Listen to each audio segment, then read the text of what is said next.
పెళ్ళైనా పండగైనా వేడుక ఏదైనా పట్టు చీరల ప్రత్యేక వేదిక వారాహి సిల్క్స్. ఒక మనిషి జీవితంలో ఎదగాలంటే ఆస్తులు పెంచుకోవడం అనేటువంటి కాంక్ష కూడా పెరిగిపోయింది. దీనికి షార్ట్ కట్ ఏంటంటే కబ్జా. ఇప్పుడు అలాంటి కబ్జాదారుల గుండెల్లో సింహస్వప్నం హైడ్రా. అసలు హైడ్రాకి ఈ పవర్ లేదు, ఆ పవర్ లేదు, ప్రతి దానిలో ఇన్వాల్వ్ అవుతుంది. గత 44 సంవత్సరాల్లో మన చెరువులు 60% పైన కబ్జా అయిపోయింది అనేది. 1025 చెరువులు ఉన్నాయండి హైదరాబాద్ ఔటర్ రింగ్ రోడ్. ఆ చెరువులు పోయాయనుకోండి, ఇదేదో కొత్తగా ఏదో అనాలోచితంగా చేసింది. ఫస్ట్ ఈ విధ్వంసం ఆగాలి. కానీ చెరువుల పరిరక్షణ విషయంలో ఒక్క రోజులో మొత్తం మార్చేస్తారా మీరని? హైదరాబాద్ని ముఖ చిత్రాన్ని మార్చాలంటే ఒక రోజు, బట్ బిగినింగ్ అయితే చేయాలి. టార్గెటెడ్ గా కొంతమంది పొలిటీషియన్స్ పైన హైడ్రా ఫోకస్ పెట్టింది. మీకు మల్లారెడ్డి అనే పేరు అంటే పడదని అసెంబ్లీలో కూడా విన్నాం. అది ఆయన ఆవేదన. గారు దీన్ని రాజకీయాలకు అతీతంగా ఉండాలి. ఇప్పుడు మేము చేసిన యాక్షన్స్లో ఎక్కువ నష్టపోయింది రూలింగ్ పార్టీ వాళ్ళు. ఎందుకంటే మేము ఎదుర్కొనేది ఎవడు సామాన్యులు కాదు, బలమైన వ్యక్తులు. మమ్మల్ని ఏమీ చేయలేరు, ఇదంతా మా కంట్రోల్లో ఉంది, మా గుత్తాధిపత్యంలో ఉన్నటువంటిది. ఇది అరాచకం. ఈ రోజు వరకు ఇంటి బయట జరిగిన కబ్జాలు రేపు ఇంట్లో కూడా జరగవచ్చు. ఎన్నిటికీ చెక్ పెట్టాలి. హైడ్రా ఇచ్చిన పరిమితులను మించి వ్యవహరిస్తుంది. ఎన్ కన్వెన్షన్ విషయంలో నాగార్జున గారు తర్వాత కూలగొట్టిన తర్వాత కూడా ఒక స్టేట్మెంట్ ఇచ్చారు. అసలు కేసు కోర్టులో ఉండగా ఇల్లీగల్ గా మా ప్రిమిసెస్ లోకి వీళ్ళు చొరబడ్డారు, మేము కేసు వేస్తామని. నీ పర్మిషన్ ఎందుకు తీసుకోలేదు నువ్వు అనేది అడుగుతున్నాం. అలాగే ఇప్పుడు కేవీఆర్ పార్క్ అల్లు అర్జున్ గారి కేసులు వేశారు కోర్టులో, అది పబ్లిక్ సో రకరకాలు ఉంటాయి. ఫ్యాక్టర్స్ అన్ని పనిచేస్తున్నప్పుడు మనం కొన్ని సందర్భాల్లో అంటే ఒక క్రిటిసిజం రీజనబుల్ గా అనుకో తీసుకుంటాం. సో ఈ హైడ్రా సక్సెస్ రేషియోలో రంగనాథ్ గారు అంటే హైడ్రా అంటే రంగనాథ్ గారు అనే ఇమేజ్ వచ్చింది. తప్పకుండా తప్పు చేస్తే కనుక రేపు తప్పించుకోలేము. వ్యవస్థలు పటిష్టంగా ఉంటాయి. ఒక ప్రాబ్లం నుంచి మనం సిస్టమిక్ రెస్పాన్స్ ఒకటి ఉండాలనే దాంతో ఈ హైడ్రా అనేది కాన్స్టిట్యూట్ చేసింది. నమస్తే, నేను Keshav. Welcome to Suman TV. ఒక మనిషి జీవితంలో ఎదగాలంటే స్థిరపడాలంటే ఎంత సమయం కావాలి? జీవితకాలం అని ఒకప్పుడు చెప్పేవాళ్ళు. ఇప్పుడు ఈ పెరిగే వేగం ఎలా పెరిగిందో దానికి తగ్గట్టుగానే ఆస్తులు పెంచుకోవడం అనేటువంటి కాంక్ష కూడా పెరిగిపోయింది. దీనికి షార్ట్ కట్ ఏంటంటే కబ్జా అనేది చాలా సులువైన మార్గం. ఎక్కడైనా ఎలా అయినా అక్రమ మార్గంలో సొంతం చేసుకుంటే అమాంతం తమ విలువ పెరిగిపోతుందని ఆశించేవాళ్ళు ఎంతోమంది ఉన్నారు. ఇప్పుడు అలాంటి కబ్జాదారుల గుండెల్లో సింహస్వప్నం Hydraa. Hyderabad disaster response asset protection agency. ఈ ఏజెన్సీ వచ్చిన తర్వాత ఎన్ని పూలవర్షం కురిసిందో, ఎంత పూలవర్షం కురిసిందో అదే స్థాయిలో విమర్శల జడివాన కూడా వస్తుంది. ఇది మంచి చేస్తుందా సమాజానికి, చెడు చేస్తుందా? ఈ చర్చ చుట్టూనే ప్రజానీకం అంతా కూడా తిరుగుతున్నటువంటి పరిస్థితి ఉంది. ఎందుకు ఉంది? ఒక అధికారి తీసుకుంటున్నటువంటి నిర్ణయాలు, వ్యవస్థని బాగు చేయాలనేటువంటి సంకల్పంతో నడుస్తున్నటువంటి విధానం ఈరోజు ఒక్క తెలుగు రాష్ట్రాల్లోనే కాదు దేశవ్యాప్తంగా చర్చనీయాంశంగా మారుతుంది. అలాంటి హైడ్రాని లీడ్ చేస్తున్నటువంటి అధికారి చీఫ్ కమిషనర్ రంగనాథ్ గారు మనతో పాటు ఉన్నారు. హైడ్రా పనితీరు గురించి ఆయనతో మాట్లాడదాం. రంగనాథ్ గారు నమస్కారం. నమస్కారం సార్, మీ పర్మిషన్తో చాలా సందేహాలు ఉన్నాయి కాబట్టి ఇందులో లీగల్ ఆస్పెక్ట్ కూడా చాలా ముఖ్యమైనటువంటి అంశం అని అందరూ భావిస్తున్నారు కాబట్టి హైకోర్టు అడ్వకేట్ ఊసా రఘు గారిని కూడా ఈ డిబేట్లో ఇన్వాల్వ్ చేస్తున్నాను. రఘు గారు, welcome to the debate. Sir, first point, అసలు హైడ్రాకి సంబంధించి బేసిక్ ఆస్పెక్ట్లోనే కాన్స్టిట్యూషన్ ఆఫ్ హైడ్రా చాలామంది చాలా మాటలు చెప్తున్నారు. అసలు హైడ్రాకి ఈ పవర్ లేదు, ఆ పవర్ లేదు, ప్రతి దానిలో ఇన్వాల్వ్ అవుతుంది. అసలు ఏంటి concept behind creation of Hydraa, ఎందుకు చేశారు? రైట్ కేశవ్ గారు, ఇందాక మీరు స్టార్టింగ్లో మీరు చెప్పడం కూడా ఇది అంటే కబ్జాలు ఇవన్నీ దానికి అన్చెక్డ్గా ఉండటంతో ఈ అంటే ఒక ప్రాబ్లం నుంచి ఎప్పుడైనా ఒక సొల్యూషన్ అనేది వస్తుంది. ఒక ప్రాబ్లం నుంచి ఒక రెస్పాన్స్గా ఒక ఇన్స్టిట్యూషన్ అనేది క్రియేట్ చేయడం జరిగింది అనమాట. సో ముఖ్యమంత్రి గారు అట్లానే ప్రభుత్వం కూడా ఇది అంటే ఈ కబ్జాలు ఇవన్నీ కూడా విచ్చలవిడిగా జరుగుతున్న ఈ నేపథ్యాన్ని దాన్ని దృష్టిలో పెట్టుకొని లేదు ఒక ఇన్స్టిట్యూషన్ ఉండాలి, ఇది అన్నిటిని కూడా చెక్ చేయాలి. దీంట్లో కబ్జాలు కూడా జరిగేటటువంటిది ఓన్లీ కొన్ని ప్రదేశాల్లో ఎక్కువ జరుగుతాయి. అంటే లైక్ ఇప్పుడు మనకి ఎవరికి సంబంధం లేనటువంటిది గవర్నమెంట్ భూములు ఉంటాయి, ప్రభుత్వ భూములు, లేకపోతే కనుక అంటే ప్రభుత్వంకి సంబంధించిన ఉన్నా కానీ కూడా దాన్ని పట్టించుకోవడంలో కొంత పర్యవేక్షణ లోపం ఉండవచ్చు. లేకపోతే ఇట్లానే చెరువులకు సంబంధించిన భూములు ఉంటాయి, దాంట్లో టెక్నికల్గా కొంతమందికి ఏంటంటే శిఖం పట్టాలని కాస్త టెక్నికల్గా వాళ్ళకి ఆ దారం ఒకటి దొరికేటప్పటికి కబ్జా చేయాలంటే కావాల్సింది ఒక చిన్న దారం అండి. దాన్ని పట్టుకొని సిస్టమ్ని మేనేజ్ చేస్తూ మ్యానిపులేట్ చేసుకుంటూ దాన్ని తీసుకోవడానికి ప్రయత్నం చేస్తాం. సో చెరువుల దగ్గర పార్కులు, ఇదైతే పార్కులు కానివ్వండి, రోడ్లు కబ్జాలు, లేఅవుట్లు మాయించేయటాలు, కొంత ఉన్నటువంటి సిస్టంలో అన్రిజిస్టర్డ్ లేఅవుట్స్ అనేటటువంటి వాటిని కొన్ని ఉండటం, గ్రామ పంచాయతీ గతంలో పంచాయతీ అప్రూవ్డ్ లేఅవుట్స్ అని, ఈవెన్ అలాని ఈవెన్ అప్రూవ్డ్ లేఅవుట్స్లో కూడా హెచ్ఎండి అప్రూవ్డ్ లేఅవుట్స్ లేకపోతే డిటీసీ అప్రూవ్డ్ లేఅవుట్స్లో కూడా ఈ పార్కులు, ఓపెన్ స్పేసెస్ అనే వాటిని కూడా ఎవడు పట్టించుకొని పబ్లిక్ ప్లేసెస్ కామన్ గా ఆక్యుపెన్సీ అంటే జనరల్ గా అందరికి సంబంధించిన ఆస్తులు ఇవన్నీ మనందరి ఉమ్మడి ఆస్తులుగా తీసుకోవాలి. ఒక చెరువు అయినా కానీ, ఒక ప్రభుత్వ భూమి అయినా కానీ, ఒక పార్క్ అయినా కానీ, ఒక రోడ్డు అయినా కానీ, ఇవన్నీ మనకు సంబంధించినటువంటి ఉమ్మడి ఆస్తులు, అంటే ప్రభుత్వ ఆస్తులు, కమ్యూనిటీ అసెట్స్ కింద తీసుకోవాలి. దీన్ని విచ్చలవిడితనంగా దీనికి కనుక కబ్జాలు జరుగుతుంటే కనుక ఒక ఏజెన్సీ దీన్ని చెక్ చేయడానికి ఆవశ్యకత అనేది ప్రభుత్వం దాన్ని ఆ ఆవశ్యకతని దాన్ని దృష్టిలో పెట్టుకొని, అంటే ఒక ప్రాబ్లం నుంచి మనం సిస్టమిక్ రెస్పాన్స్ ఒకటి ఉండాలనే దాంతో ఈ హైడ్రా అనేది కాన్స్టిట్యూట్ చేయడం జరిగింది. రైట్, హైడ్రా కాన్స్టిట్యూట్ చేసినప్పుడు హైడ్రా అనేది ప్రభుత్వానికి ఎగ్జిక్యూటివ్ ప్రభుత్వం గవర్నమెంట్ ఇస్ ఎగ్జిక్యూటివ్. సో ఒక ఎగ్జిక్యూటివ్ దీంట్లో ఏం చేశారు, ఒక గెజెట్ ద్వారా, ఒక జియో ద్వారా దీన్ని క్రియేట్ చేయడం జరిగింది. సో జియో ద్వారా క్రియేట్ చేసిన ఎగ్జిక్యూటివ్, అంటే ఒక ఎగ్జిక్యూటివ్ రిజల్యూషనో లేకపోతే ఒక ఎగ్జిక్యూటివ్ బాడీ అనేది క్రియేట్ అయ్యేటప్పుడు దానికి స్టాట్యూటరీ బేసిస్ ఉండొచ్చు, కాన్స్టిట్యూషనల్ బేసిస్ ఉండొచ్చు, అంటే కాన్స్టిట్యూషన్ ద్వారా మెన్షన్ చేసి like election commission, statutory basis like national human rights commission, or executive basis like ఇంతకుముందు ఉన్నటువంటి ప్లానింగ్ కమిషన్, నీతి ఆయోగ్, లేకపోతే ఇట్లా చాలా ఉంటాయి. ఇప్పుడు మనకి చూస్తే కనుక అంటే చాలా అంటే రకరకాలుగా కాన్స్టిట్యూట్ చేయబడుతుంది. ఏది చేసినా కానీ కూడా దానికి తప్పకుండా చట్టబద్ధత ఉంటుంది. కానీ హైడ్రా క్రియేషన్కి సంబంధించి ఓన్లీ కూలగొట్టడమే పని, దీనికోసమే క్రియేట్ చేశారు, ఇటువంటి ఆలోచన ఎక్కువ ప్రజల్లోకి వెళ్తుంది. What is the reason behind that? ఎందుకంటే మీరు చేసేటువంటి యాక్టివిటీలో ఒక 3-4 టైప్స్ ఆఫ్ యాక్టివిటీస్ కనిపిస్తున్నాయి. రైట్, కూలగొట్టడం అనేది హైలైట్ అవుతుంది. ఎందుకు? రైట్, అంటే అది కూలగొట్టడం అనేది బహుశా హైలైట్ చేయటం ఏంటంటే అది ఇన్నాళ్ళు అది జరగలేదండి. అంటే ఎప్పుడైతే కనుక మీరు అది అంటే దట్స్ అన్ అగ్రెసివ్ యాక్షన్గా తీసుకుంటుండొచ్చు పబ్లిక్ నుంచి. నేను చూసేటప్పుడు అది అంటే చాలా చోట్ల మేము కూలగొట్టింది. బంబ్రుక్ దౌలా అని చెప్పేసి ఒక చెరువులో మేము కూలగొట్టడానికి అక్కడ మేము ఫస్ట్ చేసిన వన్ ఆఫ్ ద డెమాలిషన్స్లో ఆ చెరువులో ఆ స్ట్రక్చర్స్ అన్నింటినీ కూడా గత చాలా సంవత్సరాలుగా నోటీసులు ఇచ్చారు, స్పీకింగ్ ఆర్డర్లు ఇచ్చారు, అన్నీ ఇచ్చిన తర్వాత కూడా ఫైనల్గా అంతా చేశారు, కూలగొట్టాలనే నిర్ణయం తీసుకున్నారు కానీ కూలగొట్టలేదు. ఓకే, అంటే కింద పిల్లికి గంట కట్టడం అనేది జరగట్లేదు అనమాట. So somewhere someone has to bell the cat. ఆ పిల్లికి గంట కట్టడం అనేది జరగట్లేదు. కన్వెన్షన్ ఫర్ ఇన్స్టెన్స్ కన్వెన్షన్ది కూడా దాంట్లో కూడా ఏంటంటే నోటీసులు ఇచ్చారు, స్పీకింగ్ ఆర్డర్స్ ఇచ్చారు, దాన్ని డిమాలిష్ చేయాలని ఒక మొత్తం డెసిషన్ తీసుకోవడం జరిగింది, బట్ ముందుకు వెళ్ళలేదు. అంటే మేము చేసిన డిమాలిషన్స్ అన్ని కూడా గతంలో నిర్ణయాలు తీసుకున్న వాటిని ముందుకు తీసుకెళ్ళటం చేసినవి కూడా చాలా ఉన్నాయన్నమాట. అంటే గంట కట్టడం అనే బాధ్యత నెగటివ్ అవుతుందా? ఫస్ట్ ఆఫ్ ఆల్ అంటే దీన్ని నేను అంటే July 18th హైడ్రా కాన్స్టిట్యూట్ అయింది. కాన్స్టిట్యూట్ అయిన తర్వాత August 1st or 2nd ఆ టైంలో ప్రెస్ మీట్ కూడా పెట్టాం. ప్రెస్ మీట్ పెట్టినప్పుడు ప్రెస్లో వాళ్ళందరికీ కూడా నేషనల్ రిమోట్ సెన్సింగ్ ఏజెన్సీ ద్వారా సేకరించిన సమాచారాన్ని పవర్ పాయింట్ ప్రెజెంటేషన్ ద్వారా ఇచ్చారు. చూపించినప్పుడు దాంట్లో చాలా స్పష్టంగా గత 44 సంవత్సరాల్లో మన చెరువులు 60% పైన కబ్జా అయిపోయింది అనేది చాలా స్పష్టంగా నేషనల్ రిమోట్ సెన్సింగ్ డేటా ఇచ్చినట్టు దాన్ని ప్రజెంట్ చేయడం జరిగింది. ఓకే, ఈ విధ్వంసం అంటే ఈ మధ్య కాలంలో ఇంకా ఎక్కువ జరిగింది, అంటే గత బహుశా ఒక 4-5 years బ్యాక్ నుంచి. ఎందుకంటే ల్యాండ్ రేట్లు విపరీతం అయిపోయింది. ల్యాండ్ రేట్లు విపరీతం అయ్యే కొద్దీ స్వార్థం అనేది కూడా ఎక్కువ దీంట్లోకి ఎంటర్ అవ్వడం మొదలైనప్పుడు సిస్టమ్స్ని ఎలా మేనేజ్ చేయాలి, మ్యానిపులేట్, ఎప్పుడైతే ఒక వాల్యూ ఎక్కువ ఉందనుకోండి, స్టేక్స్ ఎక్కువ అవుతాయి కదా, వాల్యూ ఎక్కువ అయ్యే కొద్దీ దాని స్టేక్స్ పెరిగే కొద్దీ మ్యానిపులేట్ చేసేటటువంటి మెకానిజమ్స్ కూడా ఇంకా దాన్ని మాడిఫై అవుతూ ఇంకా అడ్వాన్స్ అవుతుంటాయి అన్నమాట. సో ఈ అన్నిటిని కూడా భూమి రేట్లు బట్టి కూడా ఇది వన్ ఆఫ్ ద ప్రధానమైన కారణం, అంటే కబ్జాలు అవ్వడానికి వన్ ఆఫ్ ద మెయిన్. అదే రేట్లు తక్కువ ఉన్నాయి అనుకోండి, వాడికి అంత ఇన్సెంటివ్ ఏమి ఉండదు. అదే సపోజ్ అక్కడ ఎకరా 50 కోట్లు 70 కోట్లు 100 కోట్లు ఉందనుకోండి, ఒక 2 ఎకరాల చెరువును ఆక్రమించుకుంటే కనుక 200 కోట్లు లేదా 150 కోట్లు. సో దాన్ని అందరికీ తలా కాస్త దాన్ని ముట్ట చెబితే కనుక సరిపోతుందనే సిస్టమ్ కూడా ఉండొచ్చు.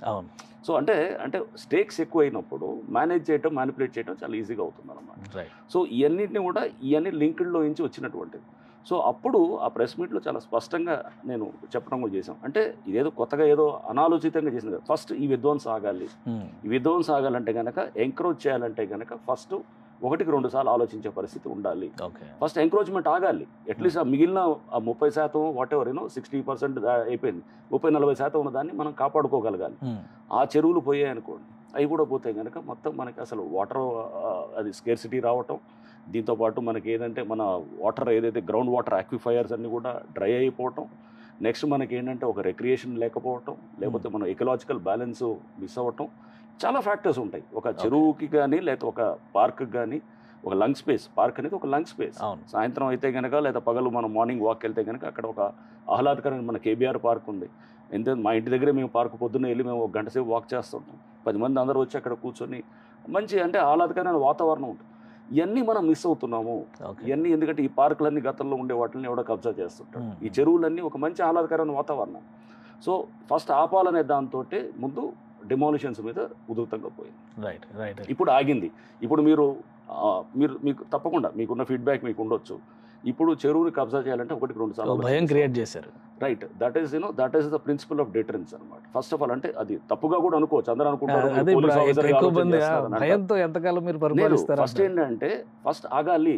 భయంతో కాదు, భయం ఉండాలి, సిస్టమ్స్ అంటే రెస్పెక్ట్ ఉండాలి, గౌరవం ఉండాలి, అన్నీ ఉండాలండి.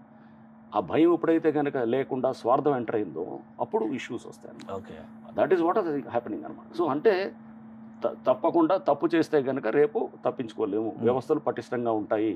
అవి అంతేగాని మేనేజ్ చేసుకొని మీరు దాన్ని అన్ని ఏది నేను కబ్జాలు అనుకుంటే దానికి ఇప్పటికైనా చెక్ పెట్టాలి. ఇప్పుడు మనం కొన్ని కంట్రీస్ని మనం చూస్తే ఒక సింగపూర్ మనకన్నా అధ్వాన పరిస్థితుల్లో ఉంటుంది. మేము ట్రైనింగ్లో నేషనల్ పోలీస్ అకాడమీ నుంచి 2018లో మేము సింగపూర్ వెళ్ళినప్పుడు అక్కడ లీ కువాన్ యూ ఆయన ఫార్మర్ ప్రైమ్ మినిస్టర్ 1959-60sలో మన ఇండియా కన్నా పూర్వగున్నటువంటి దేశం మరి 1980s 90s కల్లా టోటల్ ట్రాన్స్ఫర్మేషన్ వచ్చేసింది. అంటే వ్యవస్థలు పనిచేస్తున్నాయి, గుడ్ గవర్నెన్స్ తోటి ఉన్నాయి. ఒక లీ కువాన్ యూ లాంటి అంటే అట్లాంటి వాళ్ళు మనకు ఒక రోల్ మోడల్గా తీసుకోవాలి. సిమిలర్గా ఒక ఏది డెంగ్ జియాపింగ్ లాంటి చైనాని ఇప్పుడు టోటల్గా ట్రాన్స్ఫర్ అయిపోయింది. ఇప్పుడు మీరు చూస్తే చైనా 1970sలో ఉన్న చైనా ఇప్పుడున్న చైనాని మీరు చూడండి. ఒక 40-50 ఏళ్లలో కంట్రీ అంతా ప్రోగ్రెస్ అయింది. సో అంటే మన దేశం మనం ఎందుకు చేసుకోకూడదు? పొలిటికల్ సిస్టమ్స్ బాగానే ఉన్నాయి, పనిచేసే వ్యవస్థలు కూడా పనిచేయాలి. పొలిటికల్ సిస్టమ్స్లో ప్రాబ్లం ఏం లేదండి. మనం పనిచేసే వ్యవస్థలు ఇప్పుడు మనల్ని ఎవరు ఆపుతారు? మనం చేయాలంటే ఇప్పుడు అసలు పొలిటికల్ సిస్టమ్ ఇదే పొలిటికల్ సిస్టమ్ హైడ్రా క్రియేట్ అయింది కదా. సో పొలిటికల్ సిస్టమ్ని ప్రాబ్లం అనట్లేదు. మనం అధికారులు చేయాలి, వ్యవస్థలు ఆలోచనతో ఉండాలి, అందరూ ఉండి సమన్వయంతో చేయాలి. ఇప్పుడు కూడా మనం ఇదే కబ్జాలని ఇదే టైప్ ఆఫ్ పర్లేదులే అనుకుంటే మటుకు ఎప్పటికీ మనం ప్రోగ్రెస్ కాదు. మన భూమి మనం రేపు ఉన్న ప్లాట్ని సెక్యూరిటీ ఉండదు. ఎందుకంటే రేపు భయం లేకుండా ఇష్టానుసారంగా నీ ప్లాట్ని ఎవడో పక్కన వాడు వచ్చేసి కబ్జా చేసుకుంటాడు. ఇది అరాచకం. ఈ రోజు వరకు ఇంటి బయట జరిగిన కబ్జాలు రేపు ఇంట్లో కూడా జరగవచ్చు. ఏదైనా వచ్చండి. మీరు ఒకసారి ఆ పర్మిసివ్ మెంటాలిటీ వచ్చిందనుకో, పర్మిసివ్ టైప్ ఆఫ్ ఇది వచ్చింది అనుకోండి, నీకు ఏది సెక్యూరిటీ ఉంటుంది? నీ ఇంట్లో రేపు సపోజ్ పెట్టుకున్న సామాన్ వాడు వచ్చి దొంగతనం చేసుకుని వెళ్తాడు, నువ్వేం చేస్తావని అంటాడు, లాక్కొని పోతాడు. దానికి ఏముంటుంది? లేదా నీ భూమి ఉంటుంది, నీ ప్లాట్ కష్టపడి వెచ్చించి కొనుక్కుంటారు. కొనుక్కున్న దాన్ని ఎవడో వచ్చేసి వాడు చిన్న లిటిగేషన్ పెట్టుకుని మొత్తం ఆక్రమించుకుంటాడు. సో ఆక్రమించుకుంటే కనుక దానికి నీ భద్రత ఏంటి? ఎవరో ఒక మిడిల్ క్లాస్ వాడో లేదా ఒక పేద లోవర్ మిడిల్ క్లాస్ వాడో కష్టపడి రూపాయి కూడబెట్టుకుని చిట్టీలు వేసుకొని దాన్ని పాడుకొని దాన్ని తెచ్చుకున్న తర్వాత వచ్చిన ప్లాట్లని దాన్ని కబ్జా చేసుకొని మొత్తం చేసినవన్నీ మేము అదే చేసింది. చాలా చోట్ల మేము డిమాలిష్ చేసినవి కానీ కూలగొట్టినవి కూడా మొత్తం దాన్ని 100,000 ఎకరాలని కబ్జా చేసుకొని వాళ్ళు మొత్తం గోడలు కట్టుకొని ఒక ఆధిపత్య దాన్ని ప్రదర్శిస్తూ ఒక ఫ్యూడల్ వ్యవస్థకి నిర్వచనంగా కనిపెట్టేటటువంటి విధంగా, అంటే మమ్మల్ని ఏమీ చేయలేరు, ఇదంతా మా కంట్రోల్లో ఉంది, మా గుత్తాధిపత్యంలో ఉన్నటువంటిది అనేది అది ఏదో రాచరిక మోడల్లో కనపడుతుంది కానీ ప్రజాస్వామ్యంలో ఉండేది కాదన్నమాట. ఇవన్నిటికీ చెక్ పెట్టాలి. ఇంకా చెక్ పెట్టకపోతే ఇంకెన్ని రోజులు మనం చేస్తాం? రఘు గారు, ఒక లీగల్ పాయింట్ ఆఫ్ వ్యూలో మీరేం చెప్తారు? ఇప్పుడు రంగనాథ్ గారు చాలా క్లియర్గా చెప్పారు. ఒక క్లీనప్ ద సొసైటీ అంటే సొసైటీలో జరుగుతున్నటువంటి వాటిలో ఒక భయం క్రియేట్ చేయడమా, లేదంటే వాళ్ళకి భక్తి క్రియేట్ చేయడమా, రెస్పెక్ట్ అనేది తీసుకురావడం. సో హైడ్రాకి ఇచ్చినటువంటి రెస్పాన్సిబిలిటీస్ని లీగల్ పాయింట్ ఆఫ్ వ్యూలో చాలా మంది క్వశ్చన్ చేస్తున్నారు. అసలు హైడ్రాకి ఈ రైట్ ఉందా, ఇందులో ఎందుకు ఇన్వాల్వ్ అవుతుంది, అసలు హైడ్రాని ఏర్పాటు చేయడమే లీగల్గా సూటబుల్ కాదు, ఇది రాంగ్ డెసిషన్ అని చెప్పి అంటున్నారు. లీగల్ పాయింట్ ఆఫ్ వ్యూలో ఏం చెప్తారు? అసలు ఏముంది మన కాన్స్టిట్యూషన్ కానీ గవర్నమెంట్ తీసుకొచ్చిన జీవోలో కానీ? ఫస్ట్ ఆఫ్ ఆల్ మీరు ఇచ్చిన ప్రశ్న ప్రకారము first of all Hydraa appointment, Hydraa constitute Ranganath గారు అపాయింట్మెంట్ అనేది గర్వించదగ్గది, అప్రిషియేట్ చేయదగ్గ విషయం. ఈ ప్రజలలో కూడా పాజిటివ్ సిగ్నల్స్ వెళ్ళాయి. నెక్స్ట్ పాయింట్కి వస్తే, ఎవరైతే ఎంక్రోచర్స్ ఉంటారో, ఎవరైతే తక్కువ డబ్బుతో ఎక్కువ డబ్బు సంపాదించాలని కబ్జాలు చేస్తారో వాళ్ళకి already existing laws are so many, civil laws, criminal laws. Moreover Ranganath గారికి బాగా తెలుసు సార్కి, తెలంగాణ రెవెన్యూ లాస్ చాలా పెక్యులర్గా ఉంటాయి. Telangana revenue laws comparatively other states. Okay. ఇక్కడ ఇనామ్ ల్యాండ్స్, సిక్కమ్ lands, land survey defect lands, so many things are there. ఈ మూమెంట్లో యాజ్ ఎ కమిషనర్గా Hydraa constitute by the state government. ఇప్పుడు రంగనాథ్ గారు చెప్పిందంతా as a civilian I am appreciate. ప్రజలకు మేలు జరిగేది అది 100%. కానీ ఈ సిస్టమ్ ప్రకారము అది ఎంతవరకు అప్లికబుల్ అవుతుంది ఇప్పుడున్న లాస్లలో? More than is the bureaucrat officer, executing authority. ఇతనికి ఎన్నో అడ్డంకులు రావచ్చు. ఎగ్జాంపుల్ మా జ్యుడిషియరీ తీసుకోండి. రేపు I am aggrieved person for example by this act of my encroachment feature. నేను పర్చేజ్ చేస్తానండి, long back it was encroached by some ex complaint by the Hydraa commissioner. Sir action తీసుకుంటారు. What is my remedy? నేను ఎక్కడికి వెళ్ళాలి చెప్పండి మీరు? వేరే సొల్యూషనే లేదండి. ఎక్కడికి వెళ్ళాలి? కోర్టుకి వెళ్ళిన తర్వాత మీకు తెలియదు ఏముంది, తర్వాత జ్యుడిషియరీ ప్రొసీజర్ ఫాలో కావాలి. ఆ ప్రొసీజర్ ఫాలో చేసే కంట్రోల్ హైడ్రా జీవో అనేది ఫుల్ ప్లేట్ కాన్స్టిట్యూట్ చేయలేదని నా ఆలోచన అండి. ఓకే. అంటే చాలా మంది రేజ్ చేస్తారు ఇప్పుడు అదే పాయింట్ ని, హైడ్రా ఇచ్చిన పరిమితులను మించి వ్యవహరిస్తుంది. నా వర్షన్ అది కాదు. నా వర్షన్ హైడ్రా పరిమితులే లేవు అసలు. ఓకే. రంగనాథ్ గారు as a commissioner he did well. అతనికి చెప్పిన దాని ప్రకారం పాలసీ మ్యాటర్స్, సార్ చెప్పిన దాని ప్రకారం పాలసీ మేకింగ్లో excellent. As a officer Ranganath garu ఉంటారు 4 years తర్వాత. నాకైతే నమ్మకం లేదు సార్ వెళ్ళిన తర్వాత వేరే వాళ్ళు ఇలా చేస్తారని నమ్మకం నాకు లేదు, నాకు కాదు, ప్రజలకు లేదు. ఓకే. సార్ ఉన్నారు, చేస్తున్నారు. ల్యాండ్ గ్రాబర్స్, కబ్జాదారులు 60 to 70% అసలు ఆలోచన చచ్చిపోయింది వాళ్ళకి. నేను ఇంకా ఎంకరేజ్ చేయాలి, మనీ నేను డెవలప్ చేయాలి అనే ఆలోచన తగ్గిపోయిందండి because of this good thing. But ఒక్కసారి పేద ప్రజలలో కూడా ఒక ఆలోచన ఏముందంటే, ఎంత అప్రిషియేట్ చేస్తున్నారు, మీరే చెప్పారు పూలు వేస్తున్నారు అని చెప్పేసి అప్రిషియేట్ చేస్తున్నారు. టెక్నికల్గా చాలా ఇష్యూస్లలో హైడ్రా కమిషన్ పరిధిలో లేనటువంటి సమస్యలు చాలా ఉన్నాయి. వాటికి సమస్య ఎవరు? పొలిటికల్ లీడర్సా? లెజిస్లేటివ్ చేస్తుందా? పాలసీ చేస్తుందా? కోర్టుకి వెళ్ళేసి స్టే తెచ్చుకోవాలన్నా? అదే జరుగుతుంది ఇప్పుడు. ప్రజలు కన్ఫ్యూజన్లో ఉన్నారు. సో హైడ్రా ఫుల్ ఫామ్ ఏంటి? ఆల్ వింగ్స్తో కోఆర్డినేట్ చేయాలి, ఇది ప్రజలకు తెలియాలి. Is there any toll free number? మీ మీద జెలసీ ఉంటుంది నాకు, నేను కంప్లైంట్ చేస్తాను సార్కి, సార్ పరిధిలో మాత్రమే కంప్లైంట్ చేస్తాను, సార్ యాక్షన్ తీసుకుంటాడు. It goes and it went in to the political aspects. దీన్ని భరించాలి, తప్పదు. అవుట్కమ్ ఈజ్ దట్ ఏంటంటే, జ్యుడిషియరీ లీగల్ ఆస్పెక్ట్స్లో ఇది ఒక ట్రిబ్యునల్ కాన్స్టిట్యూట్ అవుతేనే పబ్లిక్ చాలా మేలు జరుగుతుందని నా ఆలోచన అండి. ఓకే.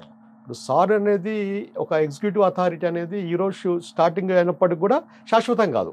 కానీ ప్రజలు శాశ్వతం, వాళ్ళ బెనిఫిట్ శాశ్వతం, వాళ్ళ డెవలప్మెంట్ శాశ్వతం. దీనికి జ్యుడిషియరీ ప్రాసెస్కి వచ్చేవరకు ఏమవుతుంది మీకు అందరికీ తెలుసు, జ్యుడిషియరీలో ఎంత లేట్ అవుతుందో. స్టే తీసుకుంటే మళ్ళీ ultimately back to normal. So Hydraa పరిధిని పెంచాలి, హైడ్రా జీవో పరిధిని పెంచాలనేది నా ఆలోచన అండి. నేను అది 100% రఘు గారు చెప్తున్న దాన్ని, అంటే ఒక సిస్టమ్స్ అన్ని కూడా చెక్స్ అండ్ బ్యాలెన్సెస్ మీద వర్క్ చేయాలండి. So that is theory of separation of powers అనేది చాలా ఫండమెంటల్ మన అది అంటే మన ఫిలాసఫీ ఆఫ్ ద కాన్స్టిట్యూషన్ కానివ్వండి, లేకపోతే డెమోక్రసీ. సో ఎవడి పరిధి వాడికి ఉంటుంది, వేరే వాడు ఇంకోటి చెక్ చేసేటువంటి theory of separation of powers ఉంటుంది. సో ఎగ్జిక్యూటివ్ డెఫినెట్గా దీన్ని చెక్ చేయాల్సిన బాధ్యత జ్యుడిషియరీ ఉంటుంది, లెజిస్లేచర్ ఉంటుంది. అండ్ ఒక హైడ్రా కమిషనర్గా నేను తీసుకున్న నిర్ణయాల్ని చెక్ చేయాల్సింది తప్పకుండా సిస్టంలో ఉంటుంది. అది that is how the system is. Judiciary check చేస్తుంది. ఇప్పుడు మీరు రఘు గారు చెప్పినట్టు ఒక అంటే జ్యుడిషియరీలో సపోజ్ అన్నీ కూడా ఇక్కడి నుంచి హైకోర్టుకి వెళ్ళటం వల్ల కొంత డిలే అవుతుంది కాబట్టి ఒక ట్రిబ్యునల్ అనేది ఇట్స్ ఏ గుడ్ సజెషన్ యాక్చువల్గా. ఎందుకంటే ఒక నెక్స్ట్ పబ్లిక్ ఒక హైడ్రా కమిషనరో లేకపోతే ఒక హైడ్రా సంబంధించిన ఒక అధికారి ఎవరైనా కానీ కూడా తప్పులు చేయరని కాదు, తప్పులు అవడానికి ఆస్కారం ఉంటుంది. సో పొరపాట్లు చేయొచ్చు. పొరపాట్లు చేస్తే గనక విత్ మ్యాలిఫైడ్ ఇంటెన్షన్, దురుద్దేశాలతోటి చేస్తే గనక he should be taken to task. తప్పుడు ఉద్దేశాలతో చేస్తే గనక ఆ అధికారి ఎవరైనా కానీ కూడా అతను he has to face the music. But కొన్ని సందర్భాల్లో error of erring in the judgement కానీ erring in taking a decision, ఇది కూడా ఛాన్సెస్ ఉంటాయి.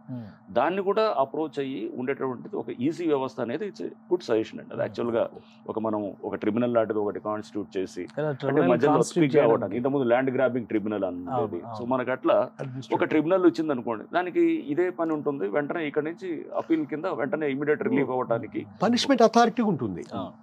కానీ Solution authority. కొంతమంది అడ్వకేట్స్ కూడా హైడ్రా ఇచ్చిన నోటీసుల విషయంలో కానీ హైడ్రా యాక్టివిటీలో భాగంగా అక్కడికి ఏదైతే సైట్లో కంప్లైంట్స్ వస్తే అక్కడికి వెళ్ళి హీరింగ్ లాంటివి పెట్టినా కానీ అడ్వకేట్స్ కూడా క్వశ్చన్ చేస్తున్నారు హైడ్రా నేనే చేస్తాను. Court jurisdiction judiciary is different. Okay judiciary process ఏంటంటే ఏదైతే క్లయింట్ వస్తాడో ప్రొటెక్షన్ కోసం maybe grabber, that is different. ఈ maybe grabber or good person, immediately are going to question the Hydraa or government. That is the part of the judiciary. ఎంతవరకు right justice కంటే sir చెప్పినట్టు tribunal constitute చేసి punishment powers coordinate with all governments జీవోలో క్లియర్గా ఉందండి. Sir చెప్పినట్లు coordination as a single chairman ఎంతమందిని coordinate చేయగలుగుతారు? అన్ని విభాగాలు. ఇప్పుడు 60% లేక్స్ కబ్జా అయినప్పుడు బర్డెన్ ఒక్క కమిషనర్, సార్ వాళ్ళ commissioner post is important here. Sir అనేది ఎంతమందిని ఫేస్ చేయగలుగుతారు? ఆయన పరిధిలో ఆయన చేస్తున్నాడు. అప్పుడు ఏమవుతుందంటే పొలిటికల్ పార్టీస్ పాలిటిక్స్ ఇన్వాల్వ్ అవుతున్నాయి. ఇప్పుడు 100 మంది దొంగలు ఉంటారండి, సార్ 4 పట్టుకోగలుగుతారు. 96 మంది ప్రజలు ఏమంటారు? 96 మందికి నువ్వు కొల్లుడేను అంటారు, అది నీ పార్టీ కొల్లుడైంది అంటారు, అది యు ఆర్ నాట్ ఫిట్ అంటారు. ఎలిగేషన్స్ ఫేస్ చేయాలి, తప్పదు.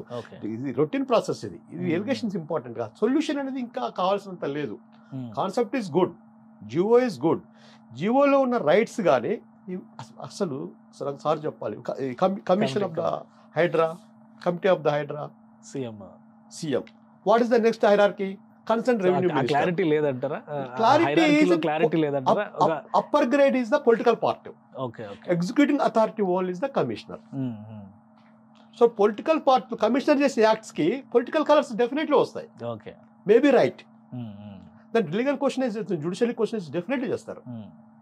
ఈ ప్రాసెస్లో కామన్ మెన్కి అర్థం కావాల్సింది ఏంటంటే హైడ్రాతో ఎంజాయ్ చేసేది ఎవరైతే ఉన్నారో వాళ్ళందరికీ అర్థం కావాల్సిందంటే అసలు ఫస్ట్ హైడ్రా పరిధి, Hydraa acts and do's and don'ts, duties, ఎట్లా మేము హైడ్రాను ఉపయోగించుకోగలుగుతాము, కబ్జాదారులు రాకుండా ఎలా చేయగలుగుతాం. పబ్లిక్లో సంతోషం ఉంది, దాన్ని డైరెక్ట్గా హైడ్రాకి వెళ్ళి హైడ్రాతో మ్యానిపులేట్ అండ్ హైడ్రాతో మెకానిజం స్టార్ట్ కావాలి. ఇద్దరి మధ్య మెకానిజం స్టార్ట్ కావాలంటే affected aggrieved people, aggrieved the properties of the state, direct Hydraa commissioner solution చేయాలంటే there should be constitute one tribunal.